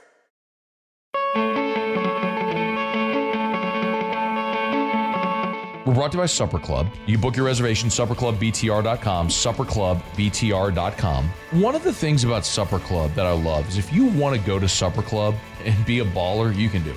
You want to go to Supper Club and order a $5,000 bottle of Chateau Lafite Rothschild? You can do it. You want to go have $400 shots of cognac? You can do it. You can have experiences at Supper Club that usually are reserved for Las Vegas and New York and Paris and Abu Dhabi. Like, that's here in Baton Rouge. But the thing you got to remember as well, if you want to go to Supper Club and have the best steak of your life and have a few appetizers, a dessert, bottle of wine, you can do it as affordably as any other restaurant in town. But the experience at Supper Club is unmatched. Introduced open seating at the bar, first come, first serve. So if you knock off of work, you want to head by Supper Club, you walk in without a reservation, so you can grab a bar stool or a table by the bar as well. Have a great dinner, maybe cocktail, close some business. Book your reservation, supperclubbtr.com, supperclubbtr.com. All right, it's NFL draft season, which means a mock draft season, and we always go through a bunch of them around this time here on this show and really anywhere else. I mean, look, we're going to have Ross Jackson on in the 5 o'clock hour. He just released a 7-round mock over at LouisianaSports.net. You should go read it. It's free, just like everything at LouisianaSports.net. But then there's Bill Barnwell's take on the mock draft that he does every year, and he even calls it in this piece his most ridiculous and enjoyable column of the year. It's trades. That's all it is. It's not necessarily a player being selected, but it is trade scenarios for each pick that each team could, pursue. Sometimes it involves players, picks. Sometimes it does involve the player that you're selecting and why you're moving up or back or things of that nature. He puts it together using the Jimmy Johnson chart, which NFL teams use to communicate the value of picks. So he uses that and really gets as close to what each selection should be worth. And it gives you a lot of food for thought. It's actually a lot of fun to read through. It's quite fascinating. The New Orleans Saints appear twice in this piece, and both in very different scenarios. That's the other thing to note about Barnwell's piece. Each one of these trades exists in its own draft. This is not one continuous draft. Each one of these is its own thing. That's why a team like New Orleans can appear twice in it. You first see New Orleans at number 5, trading with the Jacksonville Jaguars, trading up, which is something the New Orleans Saints love to do and something that is not out of the realm of possibility. And in this scenario, New Orleans does a pick swap with Jacksonville. So Jags get 9, Saints get 5th. The Saints also send their 2nd-round pick to Jacksonville, as well as a 2026 5th-round pick. In return, again, the 5th overall pick and a 4th-rounder from Jacksonville in this draft. The object of this, draft Shedeur Sanders. Seeing the Saints move up, absolutely plausible, could happen. Almost expected at some point throughout this draft. Maybe not in the first round. Seeing the Saints move up for a quarterback, well, it would certainly be historic because they've taken one quarterback in the first round of their franchise's history. That was Archie Manning. And as Matt told us last week, they've never even taken one in the second round. So it would be franchise altering. You'd have to make sure that Shedeur is your guy. But I actually would not hate the move. And Bill Barnwell even notes how well he thinks Sanders could fit in Kellen Moore's offense. And one of the reasons I like it is because, and this is going to sound so like, well, duh, all quarterbacks are like that. And not necessarily. Sanders plays his best when he's playing on schedule and on time. And Kellen Moore's offense is one that demands a quarterback to play on time and on schedule. There's a lot of structure to Moore's offense where the ball needs to go here, here, or here. Shedeur Sanders, that could kind of rein him in a little bit for a guy who likes to take the big play, maybe more often than it's really needed. So the fit makes a lot of sense. The talent is there. Would he step in and be a franchise quarterback immediately? I don't know. I'm not a scout. I'm not a talent evaluator. I can't tell you that. Given what many think about this quarterback class as a whole, it's not real deep. There's really Sanders and Cam Ward at the top. And then for some reason, there's this infatuation with Jackson Dart, even though he hasn't played football in a couple months, and now he's thought as a first-round draft pick. Anyway, I like the idea of moving up there to get a quarterback. Doesn't sound like you're going to be able to get all the way up to number one, because it actually sounds like the Tennessee Titans are going to take Cam Ward. If Shedeur Sanders is there at 5, you move up, potentially with the Jaguars. Yeah. Now, that's a hefty price. It's your first. It's your second. Giving up the second-round pick would be a tough one to swallow. But if you draft Sanders and he hits and he is your franchise quarterback, no one cares anymore. There's going to be risk in that move. I think he does fit what Kellen Moore wants to do. So I like that, as we kind of established a few minutes ago. And the raw talent's intriguing as well, to where you can keep developing him going forward and potentially have him in there, as the years go by, just getting better and better and as your franchise quarterback. That's one scenario. And I would endorse it if you believe he's your guy. The other scenario I like a lot more. But the other scenario actually might be less likely than the Saints drafting a quarterback in the first round, which says a lot because, again, they've done it one time. In this scenario, at number 9, Barnwell has the Saints trading back, which we all make jokes about. We all laugh. It's funny. They never do it. I mean, last week, Matt was doing the segment talking about the Saints having 9 picks, and I was laughing over there, and he stopped the segment and goes, go ahead, you can say it. You're laughing. Go ahead. I said, they're not making all those picks because they're not making 9 picks. They're going to package them and move up. But what if they didn't? What if Mickey Loomis, who, boy, hasn't he been a dartboard for criticism lately, deservedly so, what if he just broke tendency and decided to live a little and traded back in the draft and did it in the first round? I would love it. Because while the New Orleans Saints need a franchise quarterback, because that's not Derek Carr, and I don't think it's Spencer Rattler, like that guy's not on your team right now. While you need that, and that's one of the most important things, no, not one of, it is the most important thing in the NFL is having your franchise quarterback. The Saints have so many damn holes, they need a lot more than that. They have a depth issue, they have an age issue, they have all those types of issues, and the only way to really correct those is through the draft by getting younger and just getting as many players as you can. And by trading back, you can do that. In this scenario, he has the Saints trading back with the Miami Dolphins. So the Dolphins would get the 9th pick, the Saints would get the 13th. So you're not even moving back that far. Anything you wanted at 9, unless you're moving up, for a quarterback is likely going to be there at 13. And even if it's not, you have options with what you would get in this trade. So pick swap with the Dolphins. They take 9, you take 13. The Saints also get the Dolphins' second-round pick and a fifth-round pick. All you give up is your pick swap and the third-round pick you got in the Marshawn Lattimore trade from Washington. You keep your number of picks, and you improve your lot. That would give you two second-rounders and an additional 5. Now, why I like this so much is, again, you need players. But that's a nice haul that you could package and get maybe back to number 10 if you needed to. Or you stand pat. There's a player you like that you were going to take at 9 that is still there at 13. You take him, whether it's a cornerback, whether it is a receiver, whether it is somebody on the defensive line, all the different things that you need. Or, you make that pick, and then maybe you package your 2 second-rounders and one of your other 9 picks, or what? Maybe it doesn't have to be the 2 second-rounders, but you move back into the first round, and you can get another player.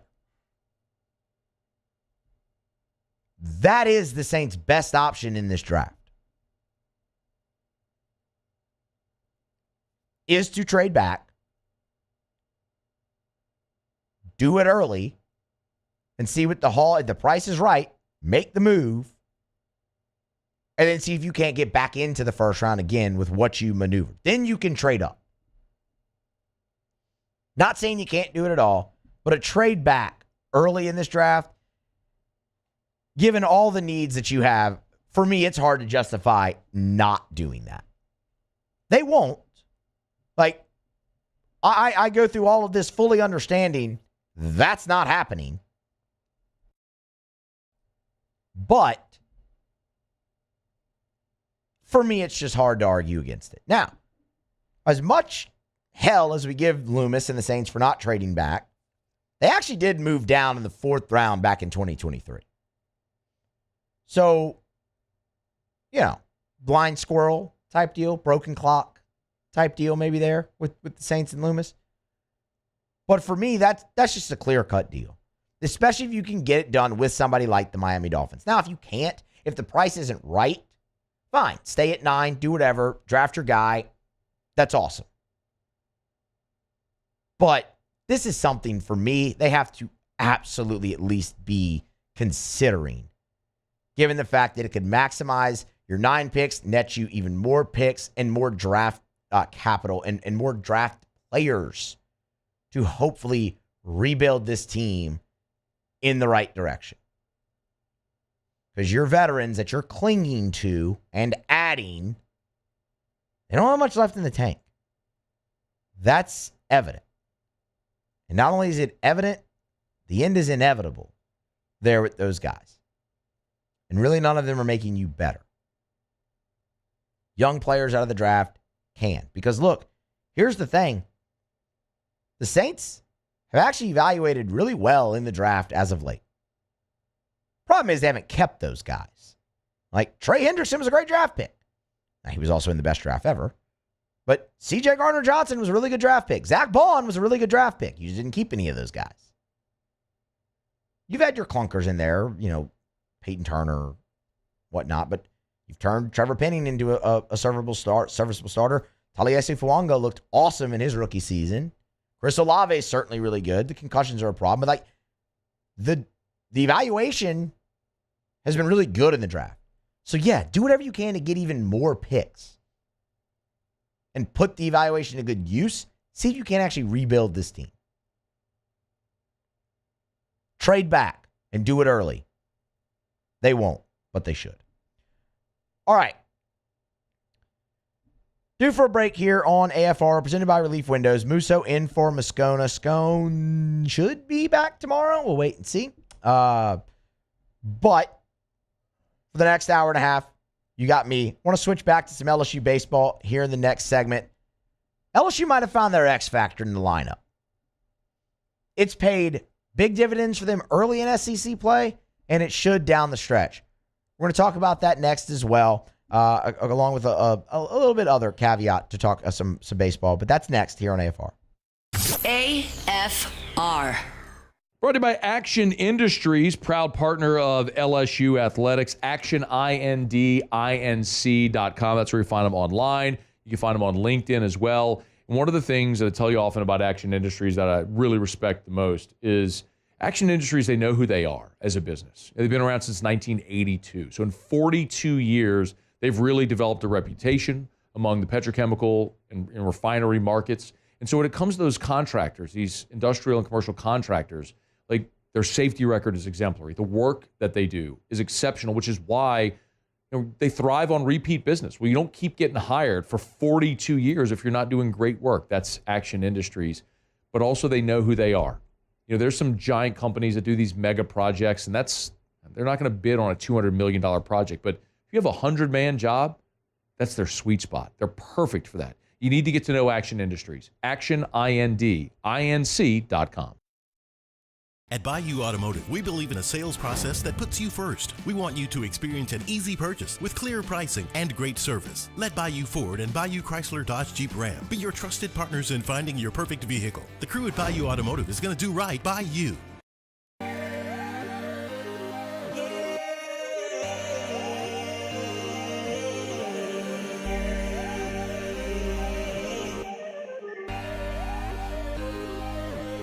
You gotta believe in a dream. Believe. You gotta believe in a dream. Believe.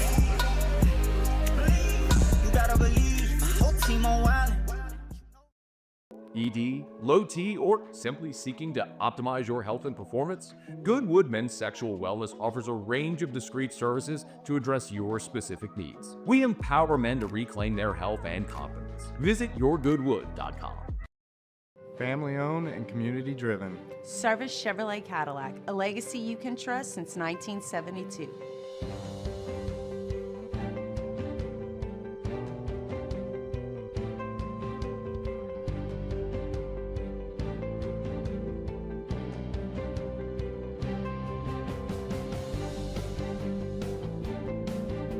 Service Chevrolet Cadillac, our family serving your family. For over 50 years. At Ochsner, we know healing is a team sport.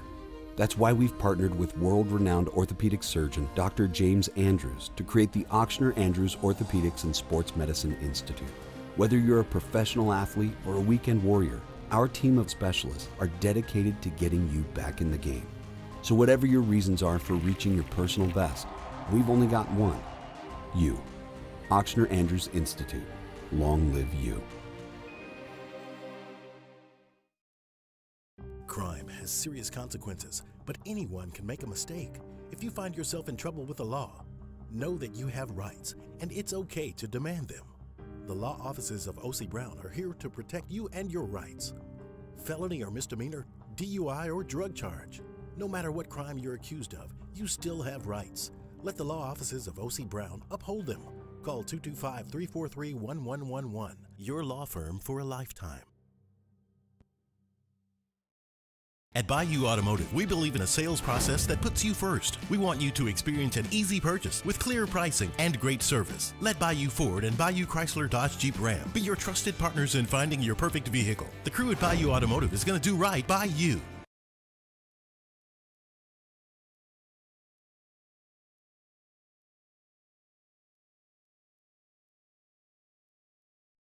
After further review, presented by Relief Windows.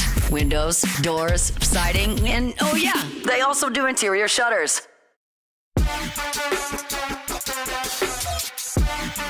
For the last 3.5 years, I've told you, do business with someone you know. And that's still the case. It's just we've got a new company. It's Parrish Construction and Roofing. But it's all still the same people. It's me, it's Ryan Terrio and Richard Tilley and Joe Morales, all the way down to Christina in our office, who when you call, that's who you talk to, and the same friendly crews that come actually do the work at your home.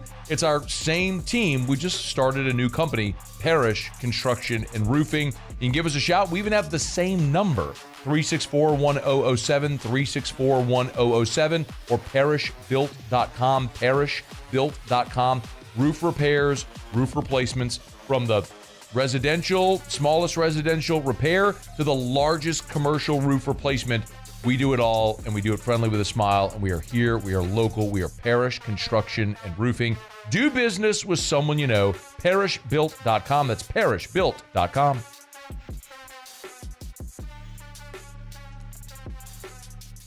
All right, LSU baseball, they swept Mississippi State over the weekend. We talked about that in the first hour of the show. I want to bring the conversation back to LSU baseball here, but in a different context. There's an X factor in LSU's lineup right now who has been extremely impactful in their SEC wins, which you have 7 of right now, and it can't really go unnoticed any longer. And that is Luis Hernandez. And look, we all remember Hernandez coming in from Indiana State. He hit like 360, had 23 homers. You're just like, man, that's a big power bat coming in. Also some average. How much of that will translate? All of those things. And not all of it has translated over the course of this season. But there's been some circumstances to go along with that. For one, he's your everyday catcher now. Luis Hernandez a year ago at Indiana State was not their everyday catcher. We've talked plenty about that.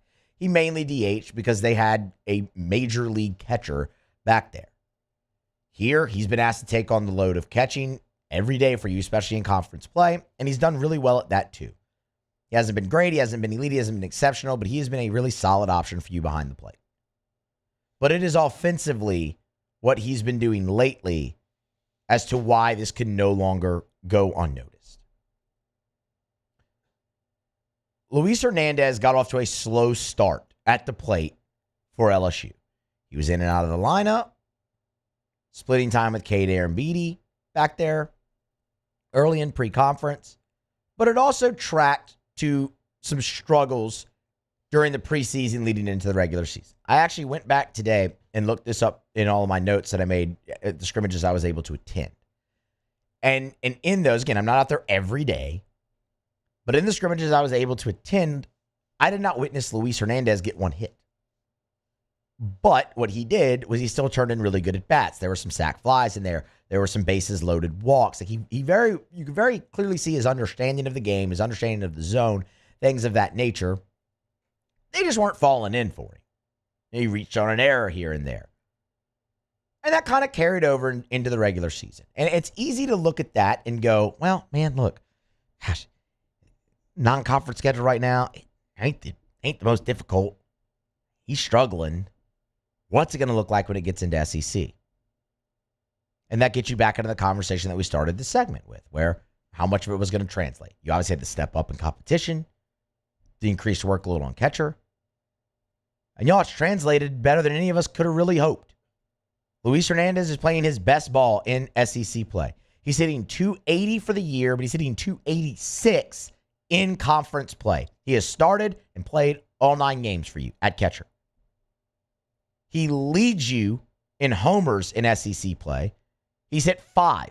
4 of them have come against the SEC. And it's not just that 4 of them have come against the SEC. It's the spot in which they have come, in which he has hit those homers.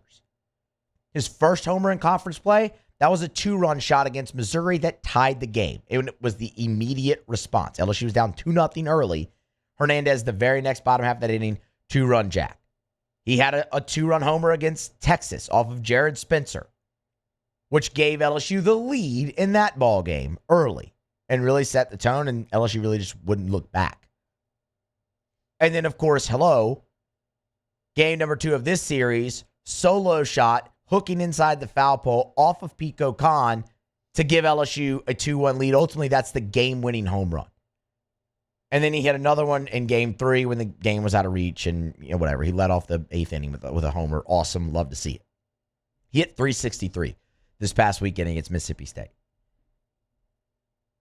So he's leading you in homers in the SEC.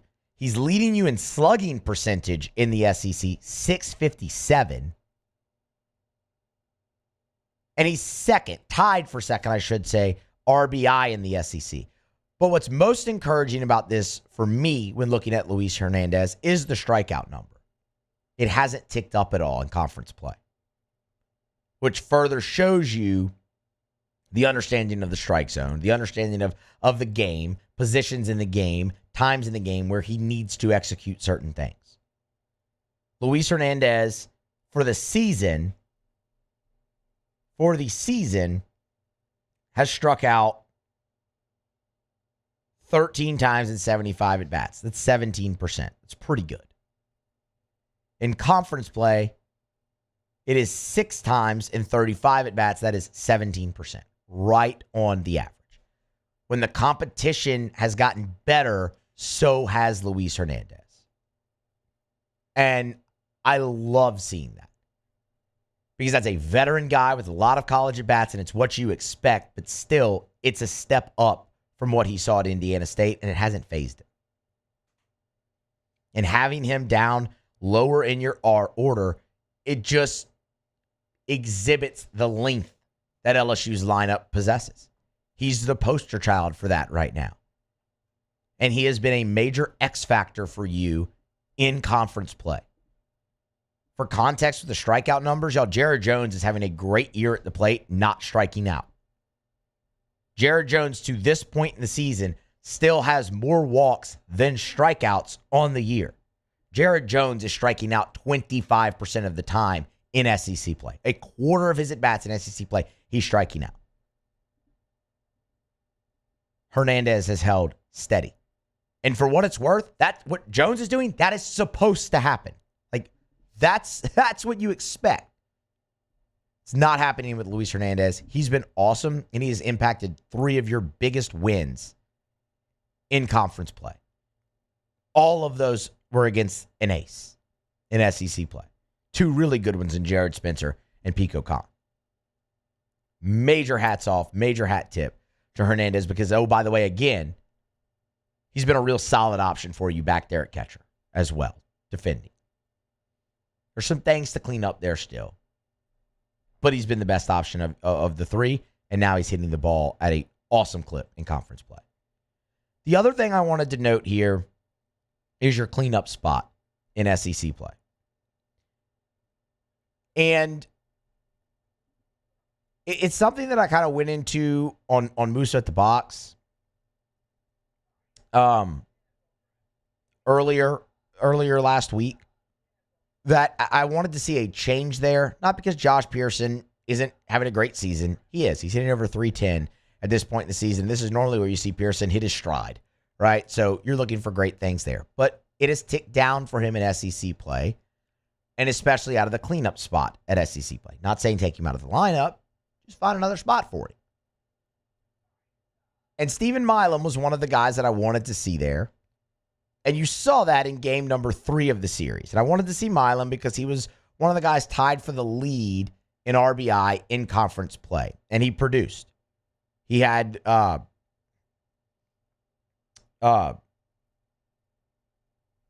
I apologize. He wasn't in the cleanup spot. He was still in his or wait, I'm on the wrong game. I'm on the wrong game. He was in the cleanup spot on Saturday in game 3. I thought I had that right. He goes 1 for 2, double, 2 RBI.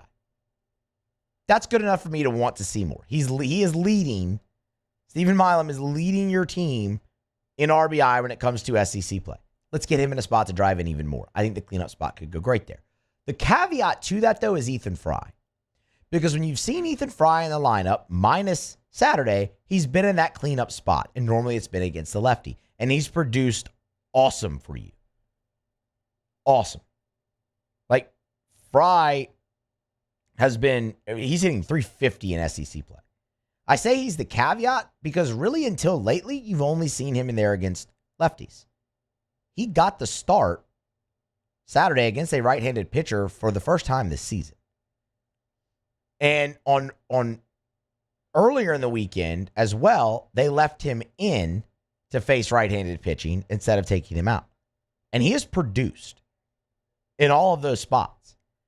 Ethan Fry's emergence, potentially in this lineup, if you can get him consistent against the right-handed pitching like you've seen him the last couple of times out, he is your cleanup hitter. That conversation is over. You find a way to have him in the lineup every day at the cleanup spot to drive in runs. Because while he's got 5 RBI in conference play, and that's in limited action, you look at him overall on the season, and in limited action, just 53 at-bats, he's driven in 19 runs. They're trying him out against right-handed pitching. So far, he's producing. If that continues, that's your guy. And that's a huge bat to emerge because he provides further protection for Jared Jones by protecting Danny Dickinson in that cleanup role. That's also something you need there. Stephen Milam could also give you that. I think Jake Brown could give you that. You have plenty of options. But that's something to monitor going forward, is that cleanup spot.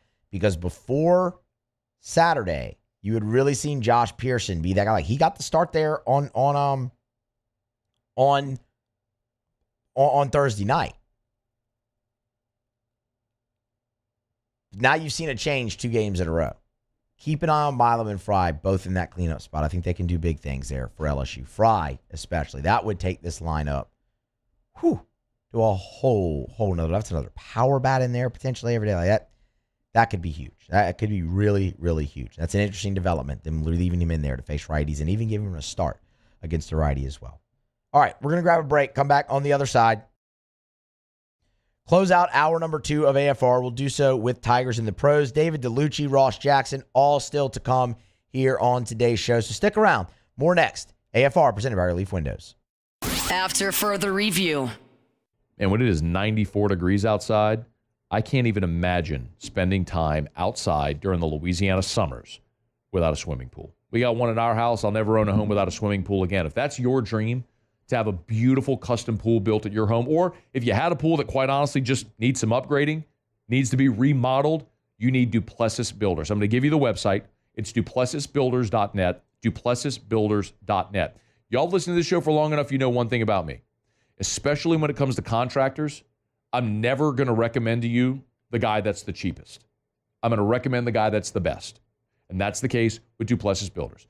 Derek Duplessis, they're not going to cut corners. They will not compromise building standards to save a few bucks.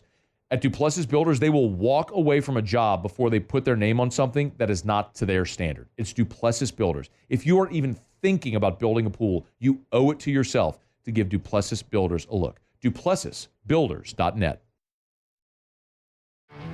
There it is, the extra mile, on the border of expected and extraordinary for those willing to go further, like vans customized for work or play, with safety and tech to keep you connected, supported by a 5-star sales, service, and finance team, and backed by the 1-star you know.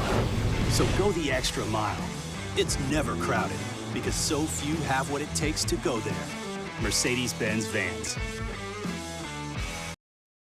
The Windsor Senior Living Community in Mandeville, Louisiana is a beautiful, vibrant apartment community geared toward seniors. They are nestled right in the heart of Mandeville, where seniors live a more carefree lifestyle in spacious apartments with the peace of mind that comes from having a little extra help. Call the Windsor at 985-624-8040 to schedule a lunch and tour. Come see how the Windsor can be your passport to peace of mind. Gulf Coast Bank and Trust is giving our customers the power to bank anywhere, anytime during this challenging event. And we're right there with you. Our mobile banking app is a smart way to manage your money and time. Gulf Coast Bank and Trust, the bank that cares about you. Man, age is just a number. Don't let it dictate how you feel. Goodwood Men's Sexual Wellness has anti-aging services that can help you look and feel your best. Visit yourgoodwood.com and discover a renewed sense of vitality. Crime has serious consequences, but anyone can make a mistake. If you find yourself in trouble with the law, know that you have rights, and it's okay to demand them. The law offices of O.C. Brown are here to protect you and your rights. Felony or misdemeanor, DUI or drug charge. No matter what crime you're accused of, you still have rights. Let the law offices of O.C. Brown uphold them. Call 225-343-1111. Your law firm for a lifetime. At Ochsner, we know healing is a team sport. That's why we've partnered with world-renowned orthopedic surgeon Dr. James Andrews to create the Ochsner Andrews Orthopedics and Sports Medicine Institute. Whether you're a professional athlete or a weekend warrior, our team of specialists are dedicated to getting you back in the game.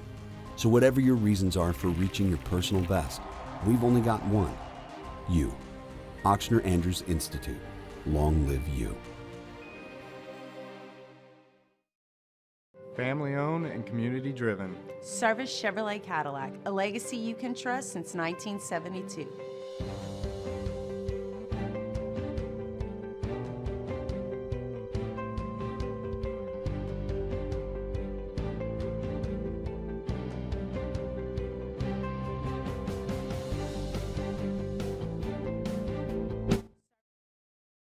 After further review, presented by Relief Windows. Windows, doors, siding, and oh yeah, they also do interior shutters.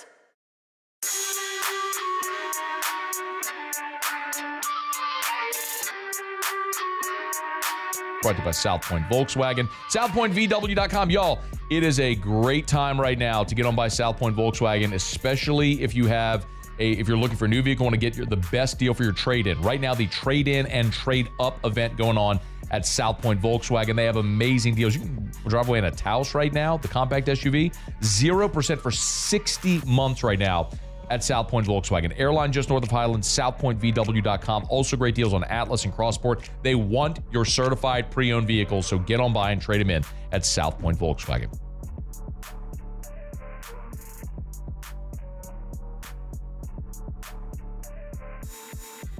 All right, closing out hour number 2 here of a Monday edition of AFR. Musso in for Moscona. Tigers in the pros. Hit it back. Tigers in the pros. They still bleed purple and gold. They're just really rich now.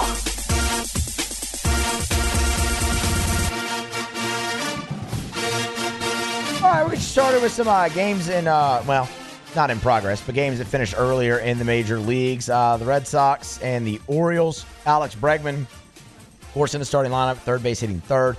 1 out of 5. Did have a strikeout. The one was a single. Bregman off to a pretty slow start, as is the entire Red Sox. Well, I shouldn't say that. Wilyer Abreu's been pretty awesome.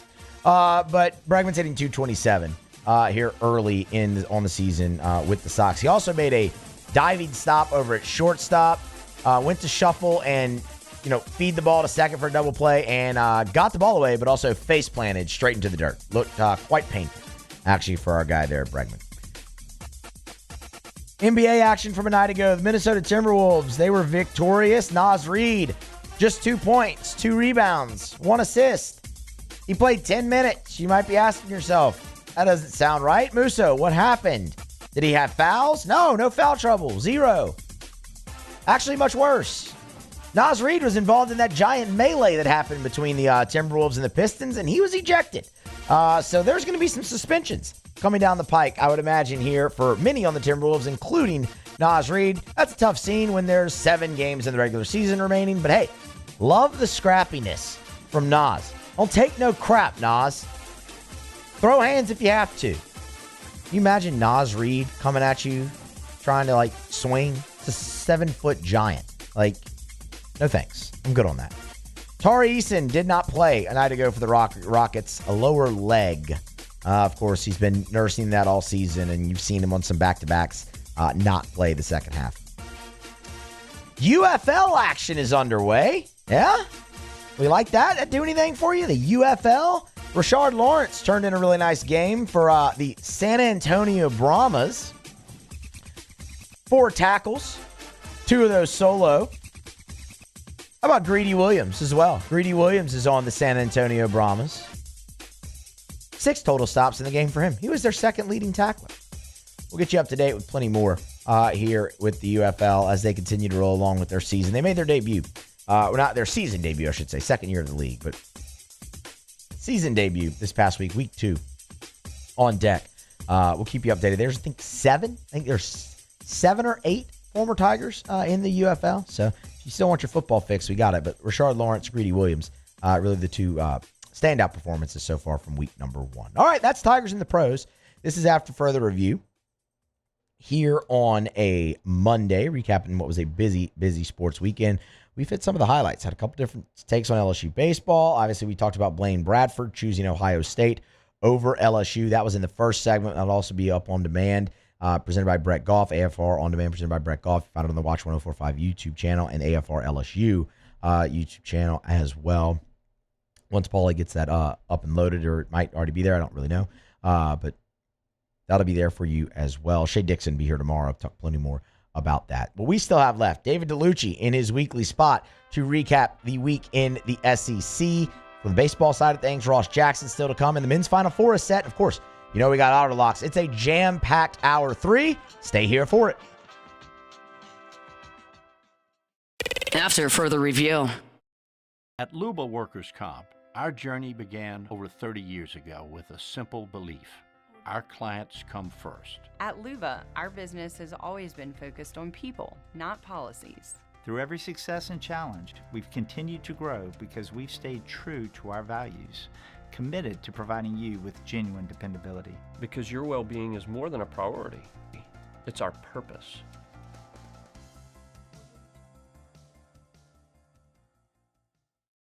At Bayou Automotive, we believe in a sales process that puts you first. We want you to experience an easy purchase with clear pricing and great service. Let Bayou Ford and Bayou Chrysler Dodge Jeep Ram be your trusted partners in finding your perfect vehicle. The crew at Bayou Automotive is going to do right by you.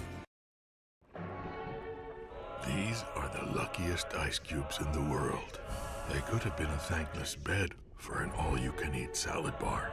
But instead, they've been called upon to cradle and cool a crisp, refreshing Dos Equis. Looks like the lucky just got luckier. Dos Equis. ED, low T, or simply seeking to optimize your health and performance?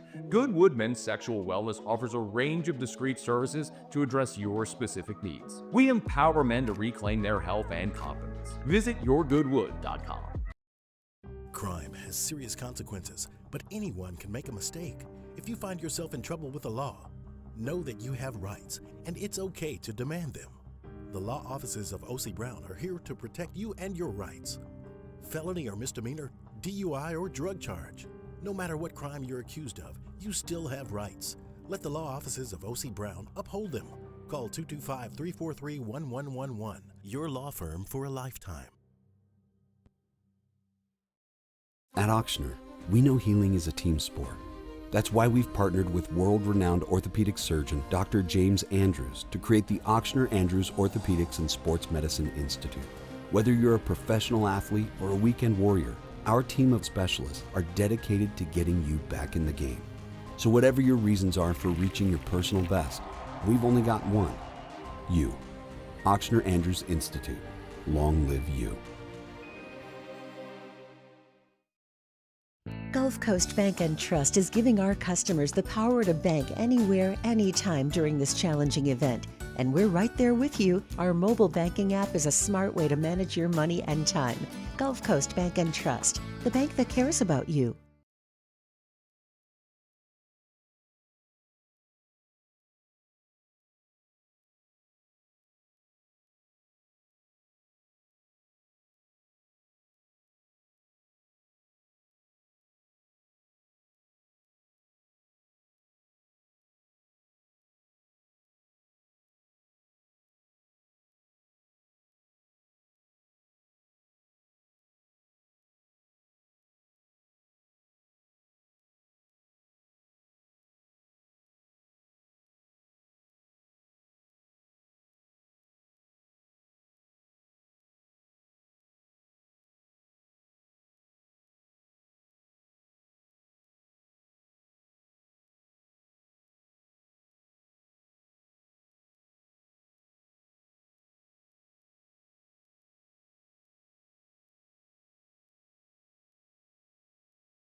I'm Christine Lisi. Kevin Durant, the Suns' best player, will miss at least a week with a left ankle sprain, according to ESPN's Shams Charania.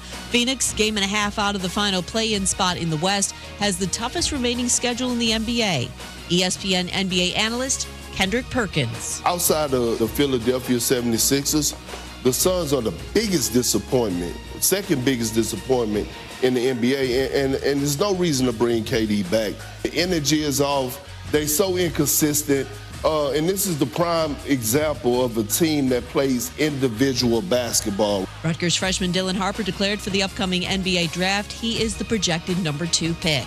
Baseball, in their home opener, Red Sox fell to the Orioles 8-5. Boston's Rafael Devers continuing to struggle. He struck out 3 more times this afternoon. He's 0 for 19 with 15 strikeouts on the season. Boston College stars Ryan Leonard and Gabe Perreault heading to the NHL. Caps top prospect Leonard signed his entry-level contract with Washington. Rangers top prospect Perreault did the same with the Blue Shirts. ESPN Radio is presented by Progressive Insurance. And now a no-frills ad brought to you by Progressive Insurance. Here it is. You could save big when you bundle your home and auto with Progressive. That's it. See? Just a good old-fashioned, straightforward ad. See if you could save at Progressive.com. Matt Moscona. I'm very important. After further review. Say it one more time. After further review with Matt Moscona.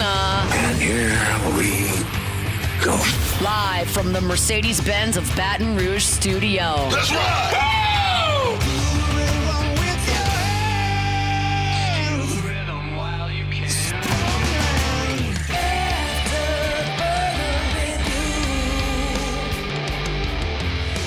Off and running, hour number 3, after further review on a Monday, presented by Relief Windows. Musso in for Moscona.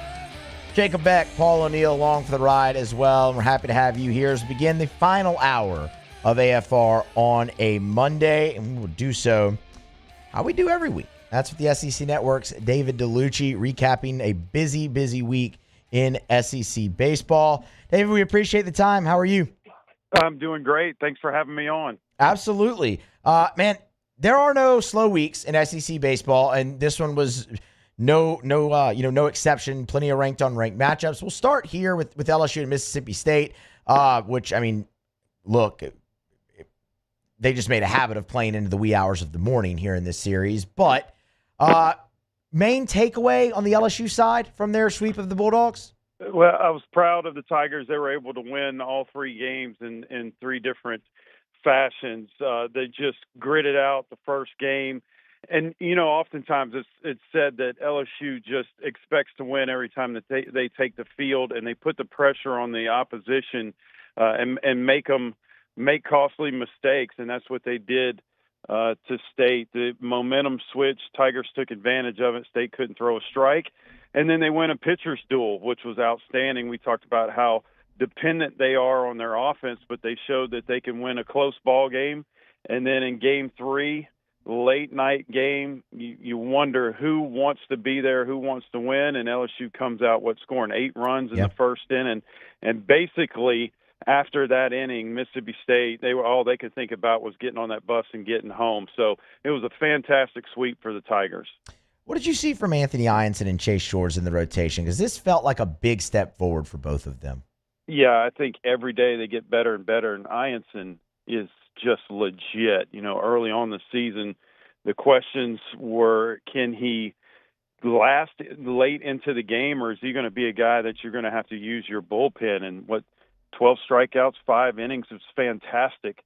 And when you have your number 1 and your number 2 that are consistent, that pound the strike zone, that gives your offense a chance to score runs and wins, it gives your number 3 pitcher a break. He can take a break and go out there and just concentrate on throwing strikes and getting ahead in the count. It takes the pressure off of him in a must-win situation. So I think Shores is going to get better. I think he's still feeling his way to 100%, still nervous when you go through a big surgery like that, but he'll be better and better and better. It's a long season ahead, but right now I think all 3 of the the starters for the Tigers on the weekends are doing fantastic. And look, you got some bullpen pieces that are stepping up too, so that helps your starting staff as well. Not bad when you can run Case and Evans and Zach Cowan out there, and each of them give you 4 innings of shutout ball to close down games. I mean, that'll do just fine, on any given SEC weekend.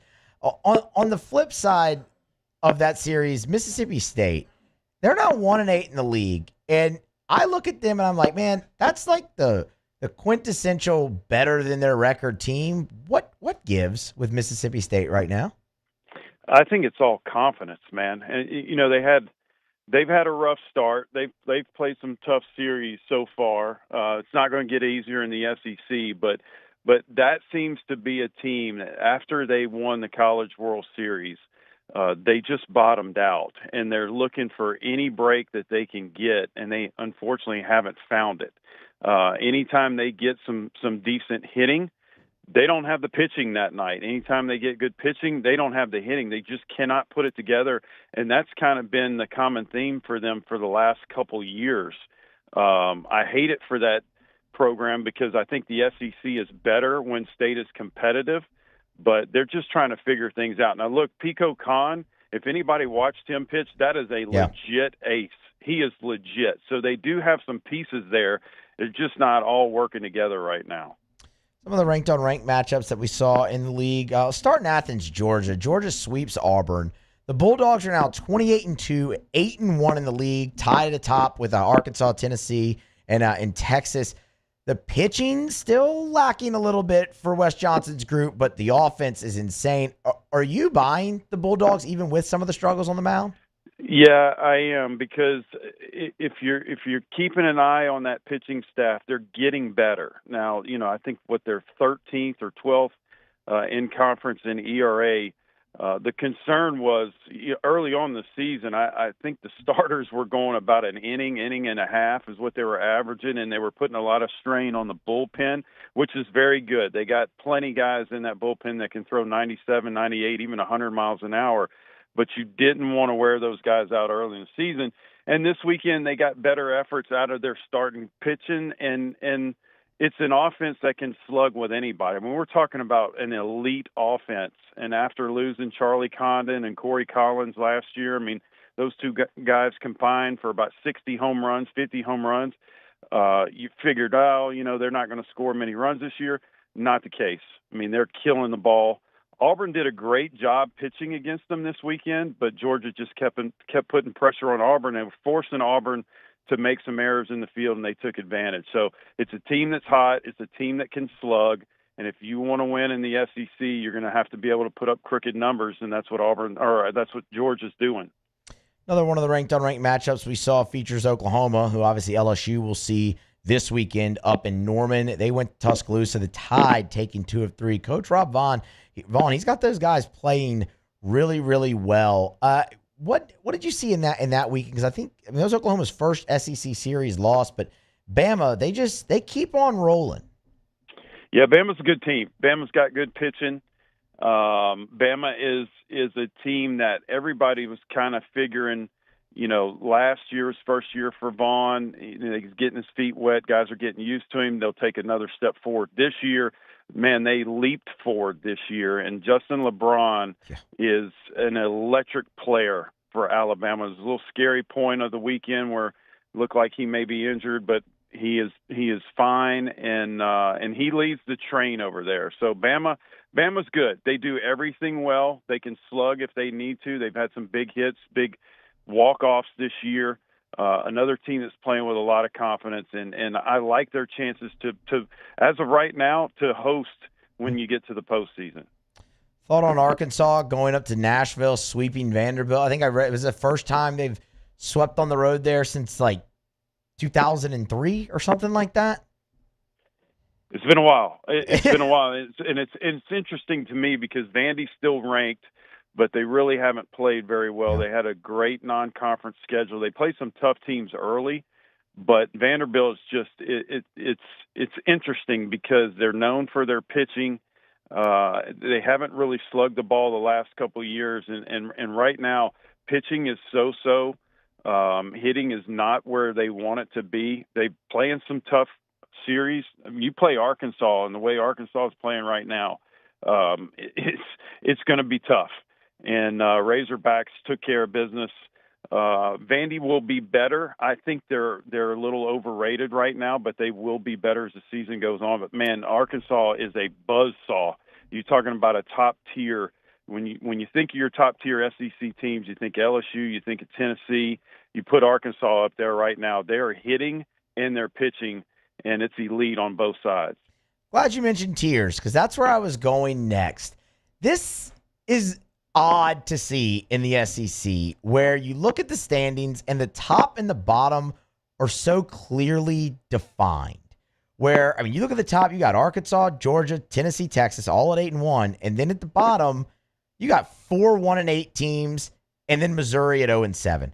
The bottom of the SEC normally doesn't look like that. You normally don't have that clear-cut division in the top and the bottom. What do you think has caused that this year? Well, I'm going to throw another point at you, Moose. The bottom typically doesn't have Florida in it either. Yeah, yeah, you're right. To make things even more weird,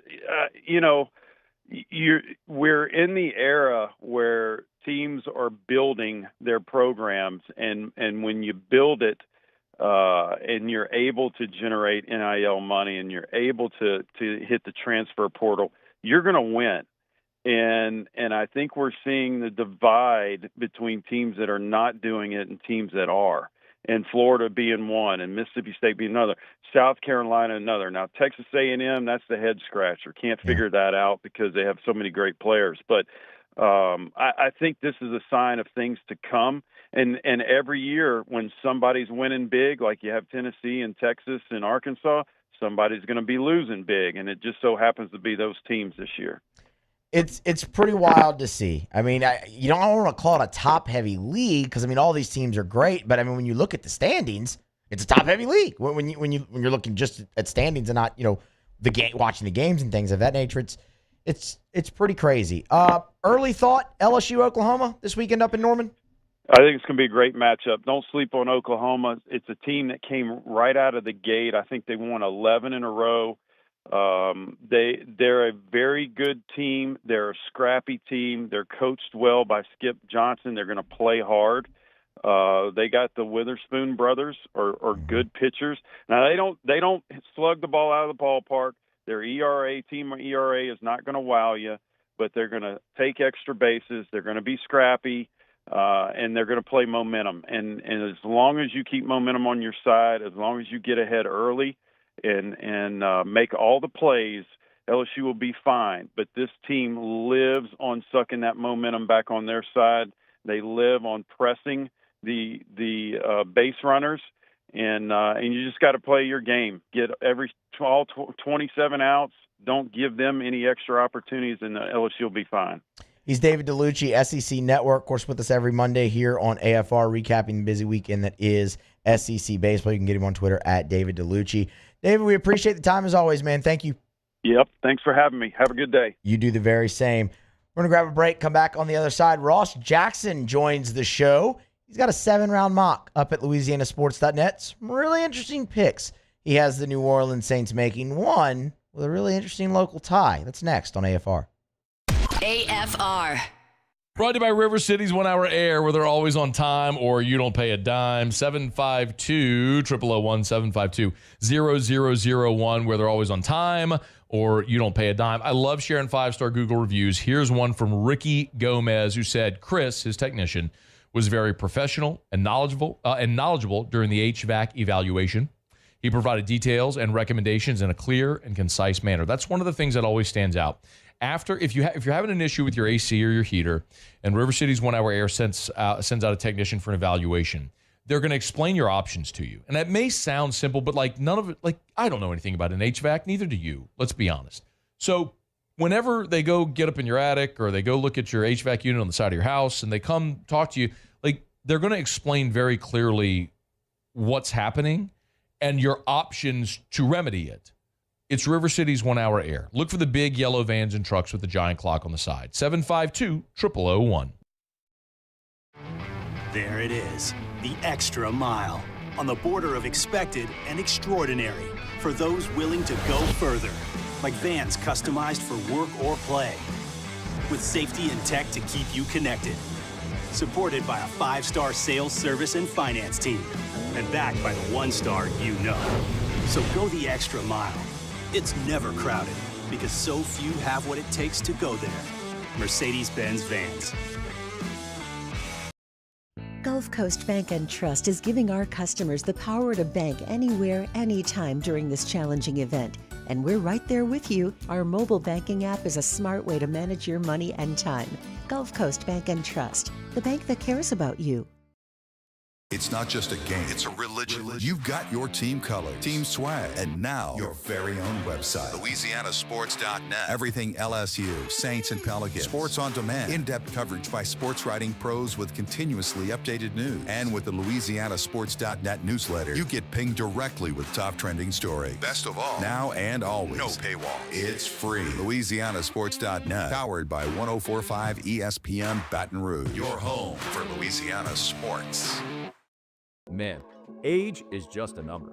Don't let it dictate how you feel.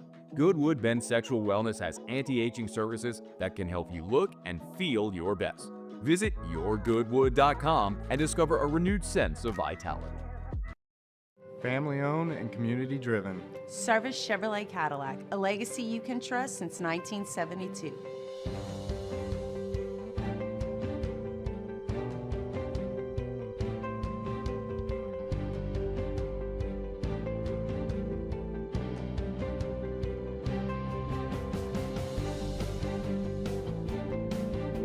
Service Chevrolet Cadillac, our family serving your family. For over 50 years. Crime has serious consequences, but anyone can make a mistake. If you find yourself in trouble with the law, know that you have rights, and it's okay to demand them.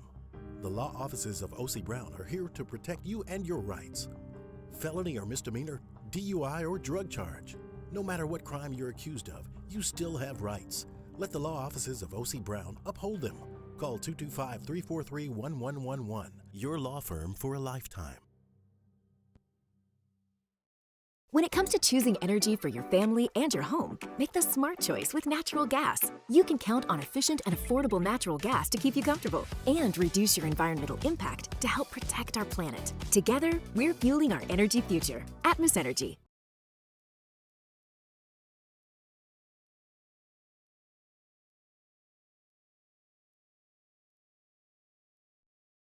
After further review, presented by Relief Windows. Windows, doors, siding, and oh yeah, they also do interior shutters.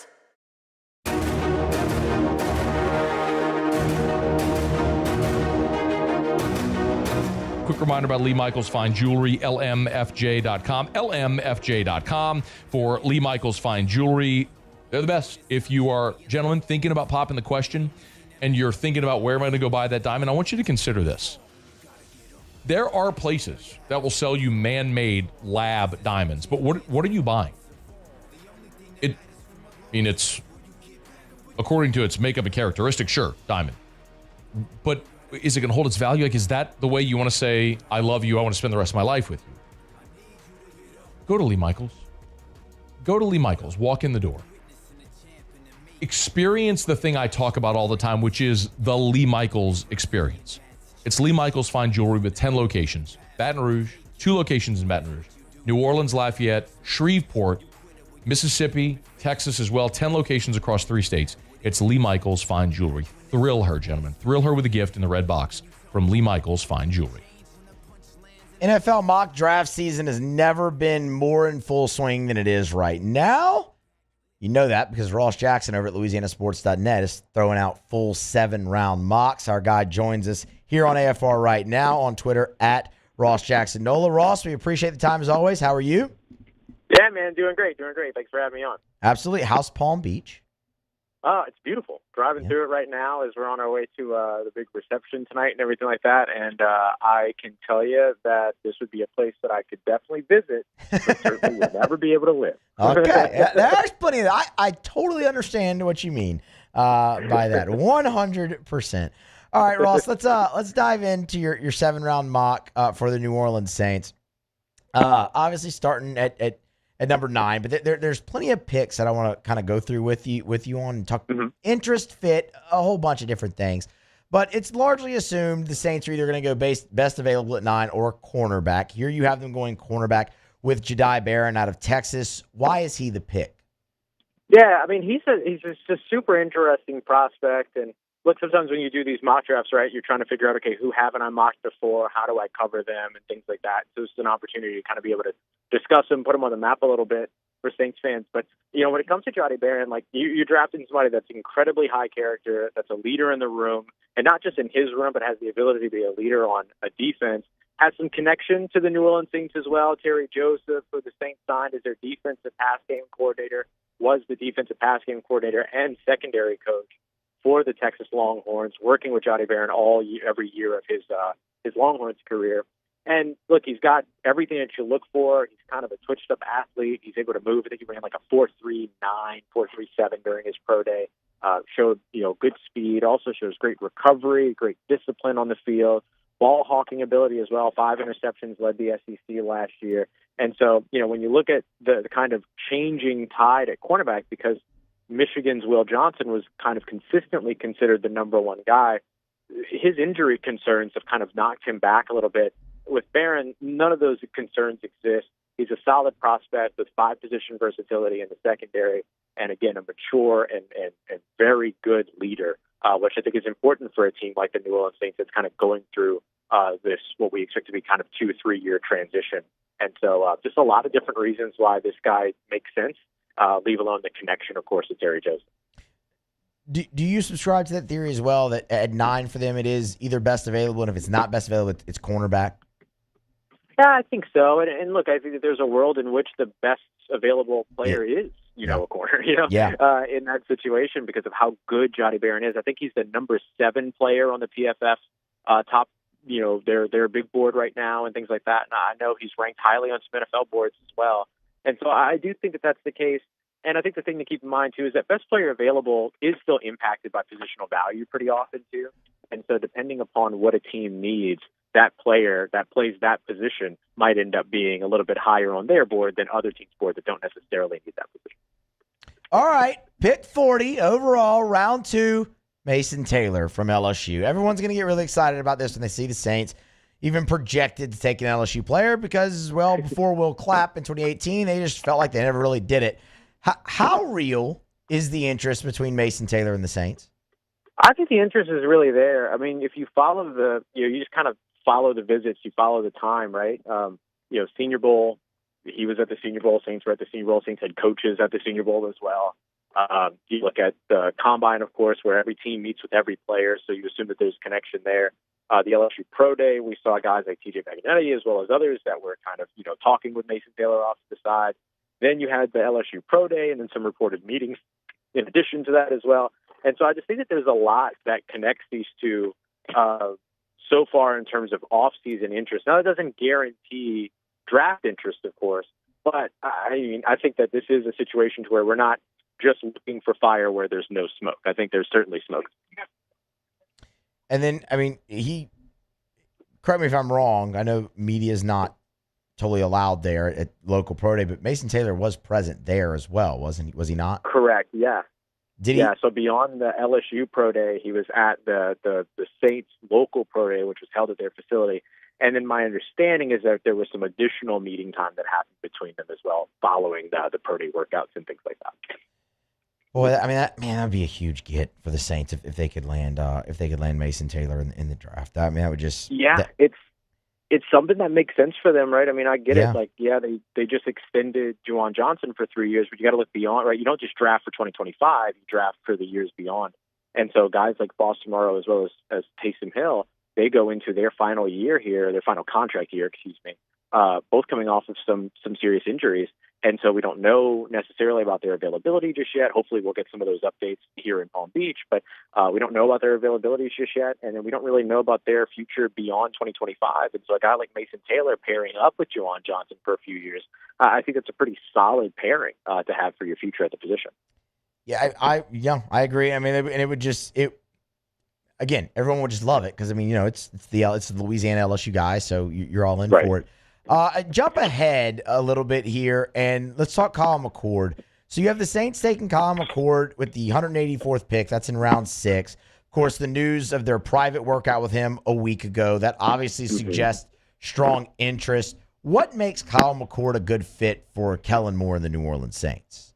Yeah, he's an interesting guy. He's not like what we would call the modern-day quarterback or whatever people want to call the modern-day quarterback anymore in terms of being the, uber-athletic, can create with his legs type of player. But he's a really good processor, very good game manager, and knows how to operate within a system and within a scheme.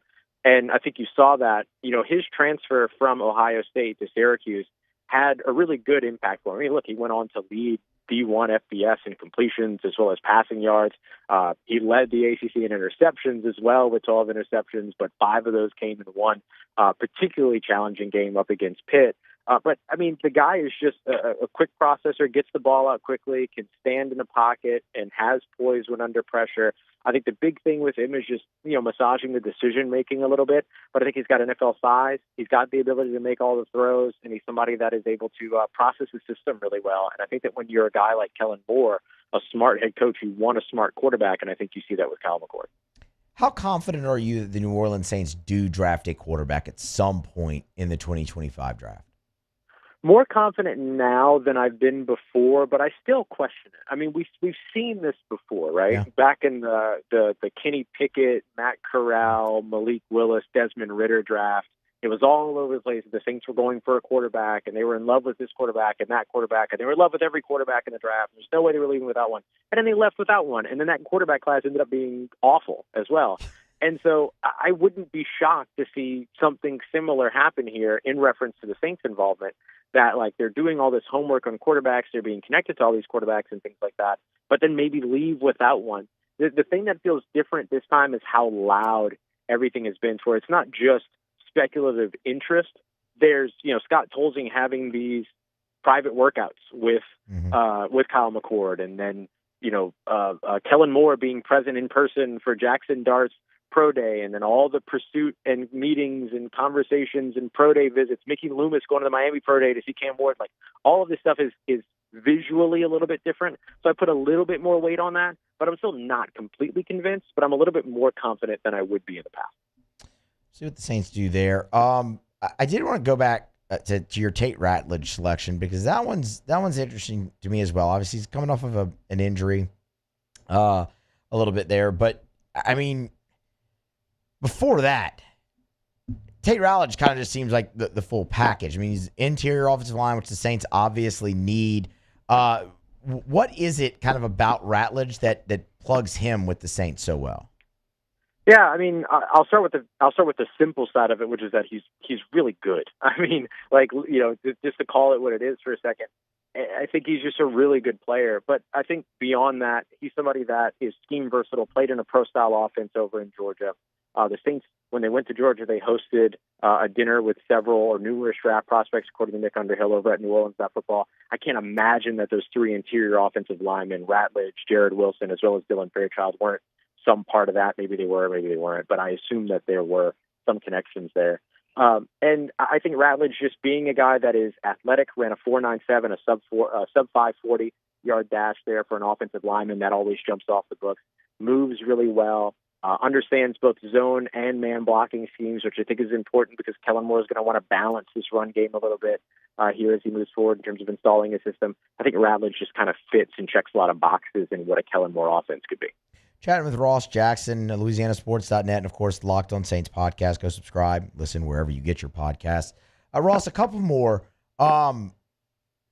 Local pro day. Anything else you've been able to kind of gather out of there, things that we should maybe be aware of as we steamroll towards the draft less than a month now? Yeah, I've heard that there's a little bit of interest in a local Tulane guy, or a couple of local Tulane guys. I mean, Caleb Bransaw, the Tulane safety, was a part of that group that was at that local pro day. No big shocker there. Like, that's another one of those guys that you can kind of plug and play him wherever you want after he develops and kind of makes that transition from college to the NFL. Has good speed as well, and is just a really good, just kind of like diehard football guy. Like, just absolutely loves football. John Summerall telling us a story about him studying in his hospital bed when he was in for an illness, and he had his iPad. He was like watching PFF cut-ups of, draftable safeties and draftable corners and stuff like that. And so like, that's just kind of the type of mold that you want from the, not necessarily the on-field, but like the off-field dedication to the game, I guess I should say. And then on the other guy that is really interesting is Aiden Huntington, who is this 6'1", 280-pound defensive lineman that ran like in the 4.6s and then leapt like 30, I think it was 38, 37 something inches for his vert, had a huge broad jump. I heard that he had conversations with defensive line coach Bo Davis during the local pro day, and that there feels like there's some genuine interest there. Things that I've heard about him from some teams revolve around like really great character, as well as being a guy that has some kind of rare athleticism at his size, which is evident in his numbers. So those would be two other guys that I'd highlight. And I'll mention, too, that edge rusher Savion Jones was also at that local pro day as well. More LSU Saints connection. We love it. Ross, what can we expect out of owners' meetings this weekend? I'll get you out of here on that one. Oh, this week, excuse me. Yeah, for sure. I think the big things that we'll kind of have some conversations about are, getting to catch up with Kellen Moore about some of the recent signings, kind of the thought process behind the Brandon Cook signing, and maybe what else might happen at wide receiver, I think is going to be of intrigue. Where the Saints or what the Saints think of some of these quarterbacks they've been working with. I don't know how much detail they're going to be willing to go there, but we'll ask the question.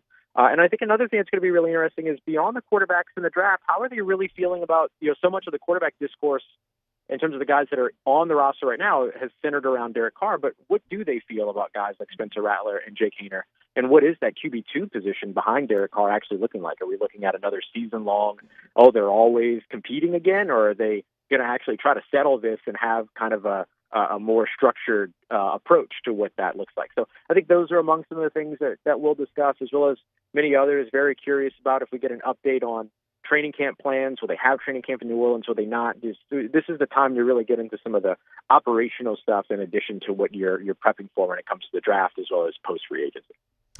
You can read about all of it. You can at LouisianaSports.net. You can listen about all of it on Locked On Saints. And let's be honest, Ross, we'll probably bother you again later this week for an update from owners' meetings. Anyway, your time is always appreciated. Thank you, and we'll do it again soon. No bother at all. I will be waiting and waiting and waiting until my next opportunity. Always a pleasure, dude. Thanks for having me on. Absolutely. That is Ross Jackson. Again, on Twitter, at Ross Jackson Nola. He is he's the best. Y'all should definitely read his stuff and go listen to the Locked On Saints podcast. He does a great job. All right, we're going to grab a break, come back on the other side. Men's Final Four. It's set. A few thoughts on the field. That remains all 1 seeds. How about that? Chalk, chalk, chalk. And, of course, Otter Locks still to come to wrap up the show as well. It's Monday's AFR presented by Relief Windows. Stay here. AFR. AFR is brought to you by the Watermark Hotel and the Renaissance Hotel, 2 beautiful hotel properties in Baton Rouge, the Watermark downtown, the Renaissance Southtown right there on Bluebonnet. And when it comes to hosting your event, both the Watermark and the Renaissance are perfect. The Watermark is a gorgeous, elegant spot in downtown Baton Rouge. That wedding reception, that smaller gathering, that meeting space, they can do it. They've kept so much of the history and tradition of that iconic building while modernizing it. The Gregory is a great restaurant inside of the Watermark as well. And then, of course, the Renaissance Hotel, Southtown, right there on Bluebonnet in Baton Rouge. It's more modern. It's a gorgeous, gorgeous hotel property at the Renaissance Hotel where they have meeting space that can accommodate up to 500 people, 7,000 square foot of meeting space, perfectly located right off of Bluebonnet and I-10. It's the Watermark and the Renaissance Hotels in Baton Rouge.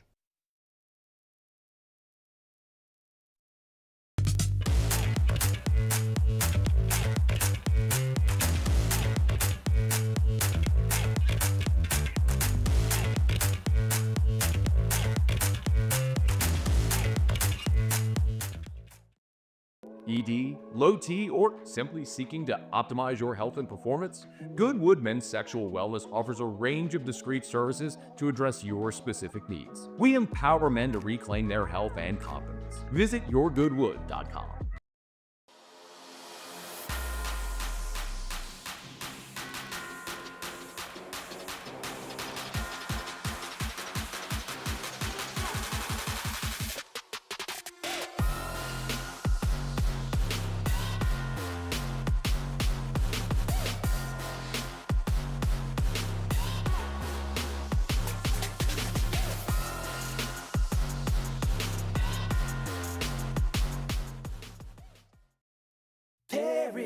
construction and roofing.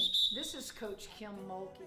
Go to parishbuilt.com for all of your roofing needs. From your hometown, parishbuilt.com. At Luba Workers' Comp, our journey began over 30 years ago with a simple belief. Our clients come first. At Luba, our business has always been focused on people, not policies. Through every success and challenge, we've continued to grow because we've stayed true to our values, committed to providing you with genuine dependability. Because your well-being is more than a priority. It's our purpose.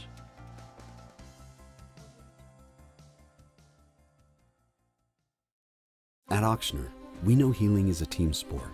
That's why we've partnered with world-renowned orthopedic surgeon Dr. James Andrews to create the Ochsner Andrews Orthopedics and Sports Medicine Institute.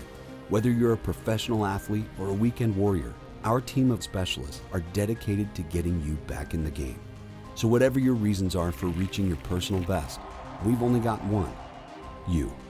Ochsner Andrews Institute. Long live you. Family owned and community driven. Service Chevrolet Cadillac, a legacy you can trust since 1972.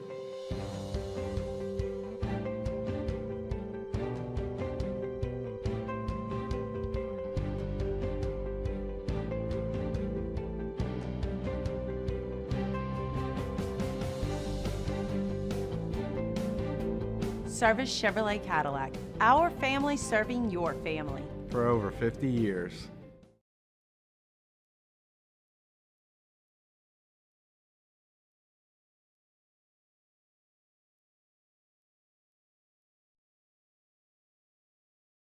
After further review, presented by Relief Windows.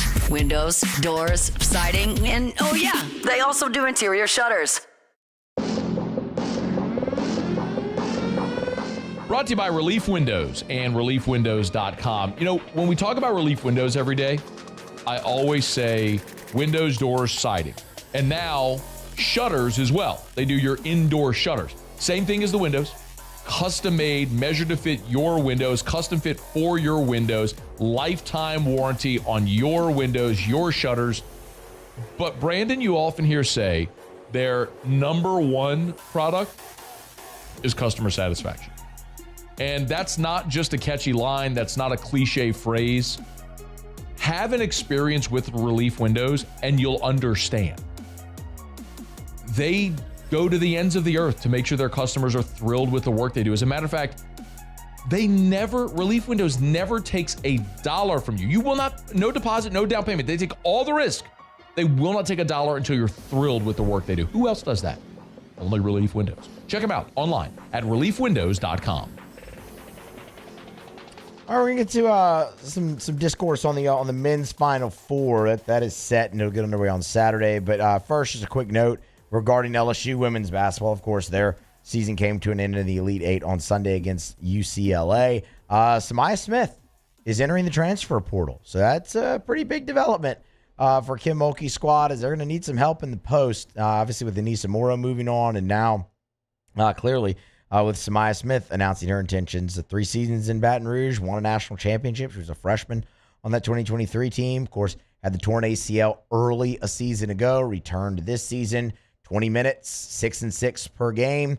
But it was the run she had in the NCAA tournament this year that everybody kind of looked and was like, oh, wait, all right, she's back, and dropped 20 in one of the games in the NCAA tournament. So really picked up some of the slack for LSU throughout their Elite Eight run. But that's it. She will enter the name into the transfer portal and play her final season of eligibility elsewhere, not in Baton Rouge. Big hole there for Kim Mulkey and company in the post. All right, men's Final Four is set. It gets started on Saturday. Florida and Auburn will match up. And then, of course, Houston and Duke. All 1 seeds, which I think's great. Actually, as a matter of fact, you should be treated to some really good basketball. I know not everybody likes the chalk. It's not even really Cinderella. How often does Cinderella actually make it all the way to the Final Four? I mean, there's a few instances throughout the tournament's history where you can look and go, okay, yes. They normally don't fare very well when they get there, and that's part of the reason why, you prefer chalk, but I can understand not wanting all 4 1 seeds to go. But these 4 teams, Florida, Auburn, Houston, and Duke, I mean, they've been the top tier, the top echelon in college basketball all season long. For me, it feels like a very fitting end. For what it's worth, Florida is your favorite in the game against Auburn. Makes sense. Florida went on the road into the jungle this season and knocked off Auburn. Duke with Cooper Flagg, who had a sensational game, obviously in the Elite Eight to help lead Duke to this point. Presumptive number 1 overall pick in the NBA draft coming up here in the summer. They will take on Houston, and they are the favorite in that ball game. For what it's worth, for me, we did that station survey here on LouisianaSports.net at the beginning of this tournament, gave a champion and a Cinderella. My champion was Florida. And I'm not wavering off of that. I feel like they're the most complete team left in the field. Duke might have the best player in Cooper Flagg, but I really like what Florida has down low in size, and their 3 guards are simply incredible players. So, I mean, I still feel really good about Florida coming out of this thing on top. You know, it's interesting. Todd Golden did say that he's going to reach out to Billy Donovan, kind of for some advice on the Final Four and things of that nature. But you look at a guy like Todd Golden, he came into this tournament without a win, like without a career win in the NCAA tournament. And now he's got Florida in the Final Four, staring down a trip to the national championship game and maybe even hoisting it. But it's 2 games that are going to feature 4 different brands of basketball, but 4 exciting brands of basketball. And I'm actually fired up to sit down and watch both of the ball games here on Saturday, and then again, of course, the national championship, which will follow. Beck, you got a thought on the Final Four and the remaining teams? Yeah, I think it's the first time, as most people are noting, the first time that it's been all 4 seeds since 2008. So about 17 years since that happened. So I guess I wonder these are both going to be great games. I agree with you. I think I would probably have Florida and Duke in the national championship, which obviously a lot of people had before this tournament started.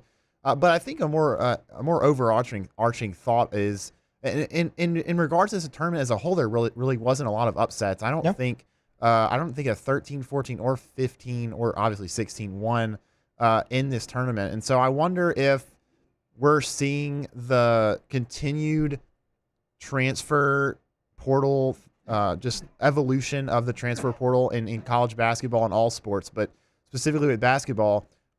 We've talked about this on Hunt's show. So many of these teams have guys from small schools that transferred in and are stars, like Janai Broome, Walter Clayton, and then Duke and Houston are kind of the blue blood programs where they have more so built from within with high school prospects. But there's so many teams now like Auburn and Florida that have played so well with these transfers, and I just wonder if this could become a trend where we're seeing more of the higher seeds just continually making it further in the tournament, as opposed to what we are typically used to seeing with some more of the lower seeded teams making it. No, and I think that's only going to continue.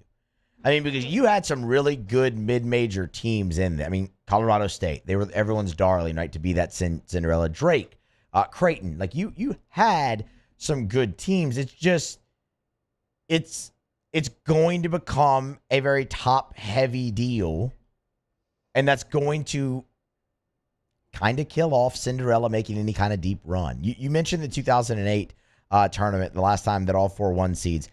And you know what's interesting about that? Those were 2 blowouts. Though, I mean, Kansas dismantled North Carolina. They won that game by 18. And Memphis, of course, Derrick Rose, dismantled UCLA. You know, I mean, that was another double-digit victory. I think this is going to be a lot different than that, Garen. It would shock me if both of these games are won by double digits. Shock me.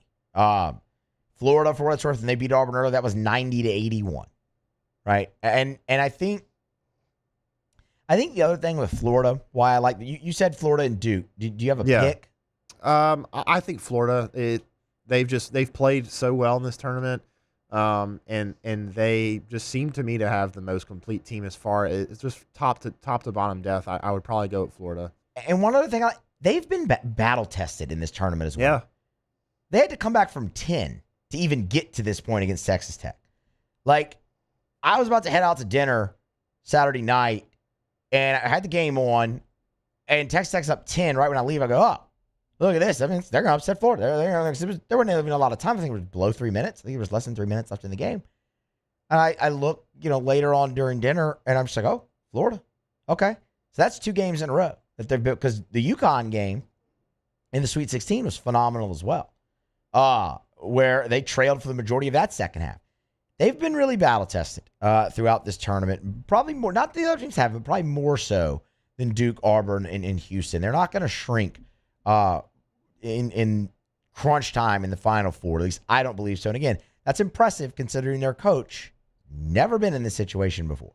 So, intriguing. I like the one. Do you like all 4 1 seeds, or did you want a little bit less chalk? I don't mind it. I think I think it makes for a little bit more interesting tournament when you've got some of the lower seeds that can make it a little bit further in the tournament. But at the end of the day, the best teams are in the Final Four, I think, and I think that's what you usually want for the most part. I mean, it's exciting and interesting to see some of the lower seeds make it, but we're going to see some really high-level basketball in these Final Four games, and the championship as well. It should be very competitive in all of those games. They should all be very competitive, and you're going to see really good play all around, I think. I'm fired up to watch it, man. It's like you rarely do things live up to expectation in sport. Rarely. Like, you have all these 1 versus 2 matchups in football, things of that. And it's like we talk about the college football playoff, all the blowouts you've seen in the history of that. Even in the NFL, rarely do things live up to the expectation placed upon them. And when you have 4 1 seeds here, there's going to be plenty of expectation placed upon this Final Four to live up and be one of the greatest of all time. That's hard to do. But with the star power and the quality of basketball that these 4 teams have played all year, it has a chance. And I really, really hope it does, because, again, it's rare that it does, but on the rare occasion when it actually happens, it's awesome to see, and it's magnificent. Like, it is just, it's one of the best things. So let's hope that this is one of those moments where it lives up, because the stage is set, and it could be 3 fantastic games of basketball, the 2 in the Final Four and the national championship. All right, we're going to grab a break, come back on the other side, wrap it up. Otter Locks, see what Otter's got for us tonight in betting, as well as a thought by him on the Final Four field set. That's next to close out AFR. AFR. Get Gordon and get it done. Gordon McKernan Injury Attorneys. If you've been injured and it's not your fault, do what injured people in Louisiana have done for more than 30 years. Call Gordon McKernan Injury Attorneys. 888-8888. It's all 8s. 888-8888. I don't even need to give you the area code, because no matter where you are in the state, it doesn't matter. Just dial 888-8888 for Gordon McKernan Injury Attorneys. Gordon does an awesome job, man. He's a great person. They've been so invested in our communities with all the charitable and service work that they do. They give back into the communities that they represent, no matter what time of year. If it's the bike giveaway for kids around Christmas time, if it's the laptop giveaway around back to school time, if it's the charitable work they do during October for Breast Cancer Awareness Month, they're always involved in the community. We tell you all the time, of course, about the G team and what Gordon's done with NIL and the opportunities that he's afforded student athletes. Just a great, great community partner. If you've been injured, you need representation, go to getgordon.com. That's getgordon.com. Get Gordon and get it done.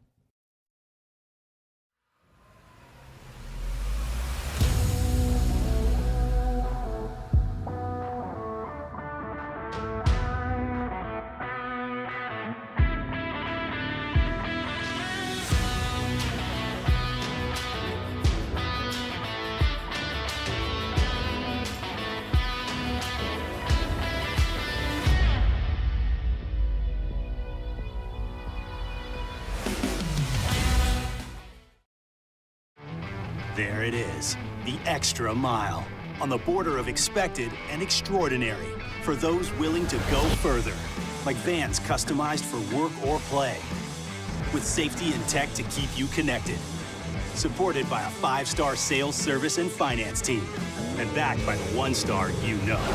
So go the extra mile. It's never crowded, because so few have what it takes to go there. Mercedes-Benz Vans. ED, low T, or simply seeking to optimize your health and performance? Goodwood Men's Sexual Wellness offers a range of discreet services to address your specific needs. We empower men to reclaim their health and confidence. Visit yourgoodwood.com. Crime has serious consequences, but anyone can make a mistake. If you find yourself in trouble with the law, know that you have rights, and it's okay to demand them. The law offices of O.C. Brown are here to protect you and your rights. Felony or misdemeanor, DUI or drug charge. No matter what crime you're accused of, you still have rights. Let the law offices of O.C. Brown uphold them. Call 225-343-1111. Your law firm for a lifetime.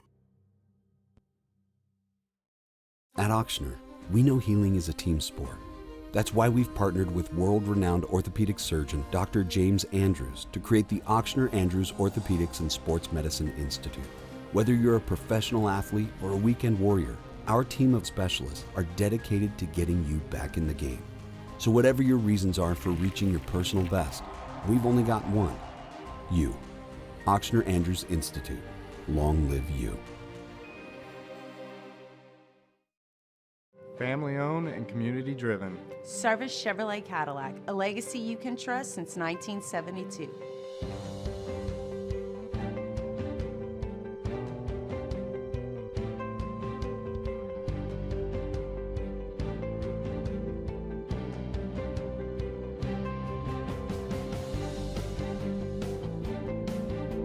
Service Chevrolet Cadillac, our family serving your family. For over 50 years.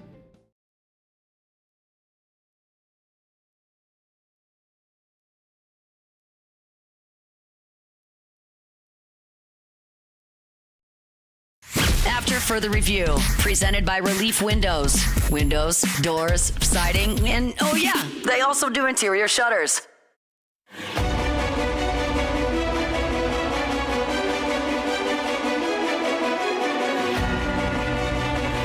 Hey, if I was brought to you by First South Farm Credit, you know where to start.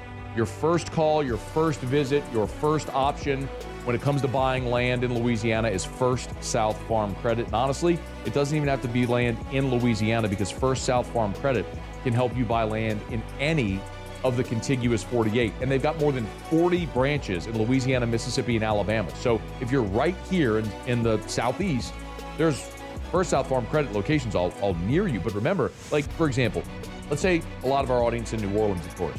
You're living in New Orleans, maybe you're starting to build a family, grow a family. You want to move to the North Shore like a lot of people do. You want to buy the 100 acres in Tangipahoa. You can. And First South Farm Credit can help because they have an office in Amite. So walk in there. You can do business with someone who talks like you, lives where you live, and help you buy land wherever you want to buy land in the contiguous 48. It's First South Farm Credit. If you're thinking of buying land, your first call, your first option should be First South Farm Credit. FirstSouthLand.com. All right, let's wrap up hour number 3. Let's wrap up the show here at AFR. It's time for Auto Locks. Auto Locks.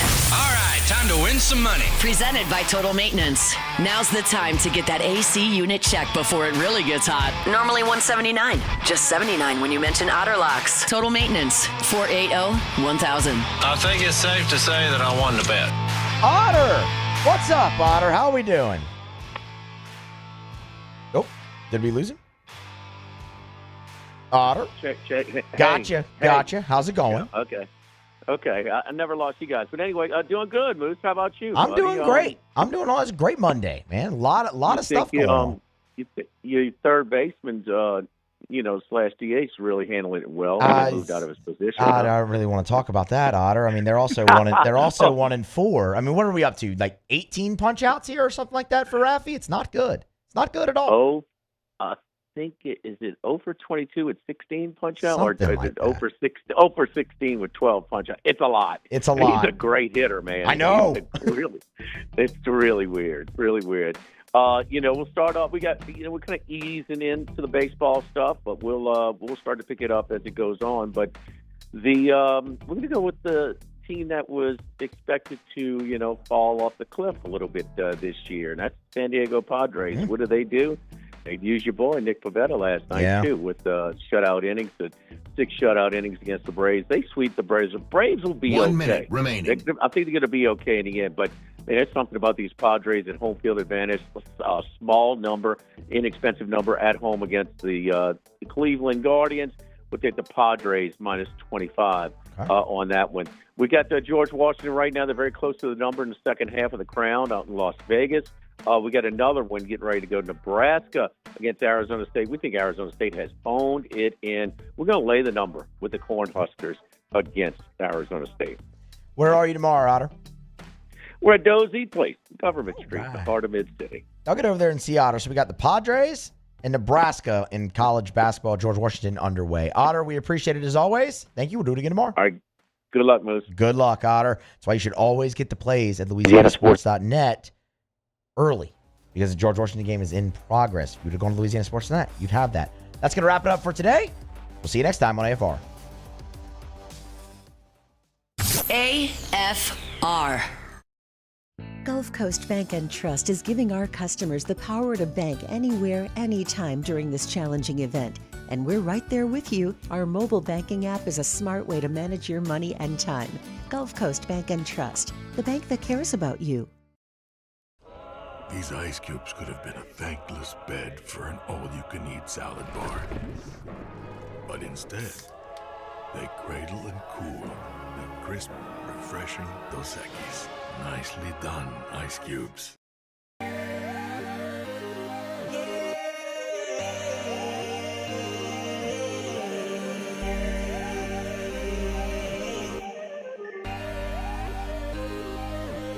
You gotta believe in a dream. Believe. You gotta believe in a dream. Believe. You gotta believe. My whole team on wild. Crime has serious consequences, but anyone can make a mistake. If you find yourself in trouble with the law, know that you have rights, and it's okay to demand them. The law offices of O.C. Brown are here to protect you and your rights. Felony or misdemeanor, DUI or drug charge. No matter what crime you're accused of, you still have rights. Let the law offices of O.C. Brown uphold them. Call 225-343-1111. Your law firm for a lifetime. Family owned and community driven. Service Chevrolet Cadillac, a legacy you can trust since 1972.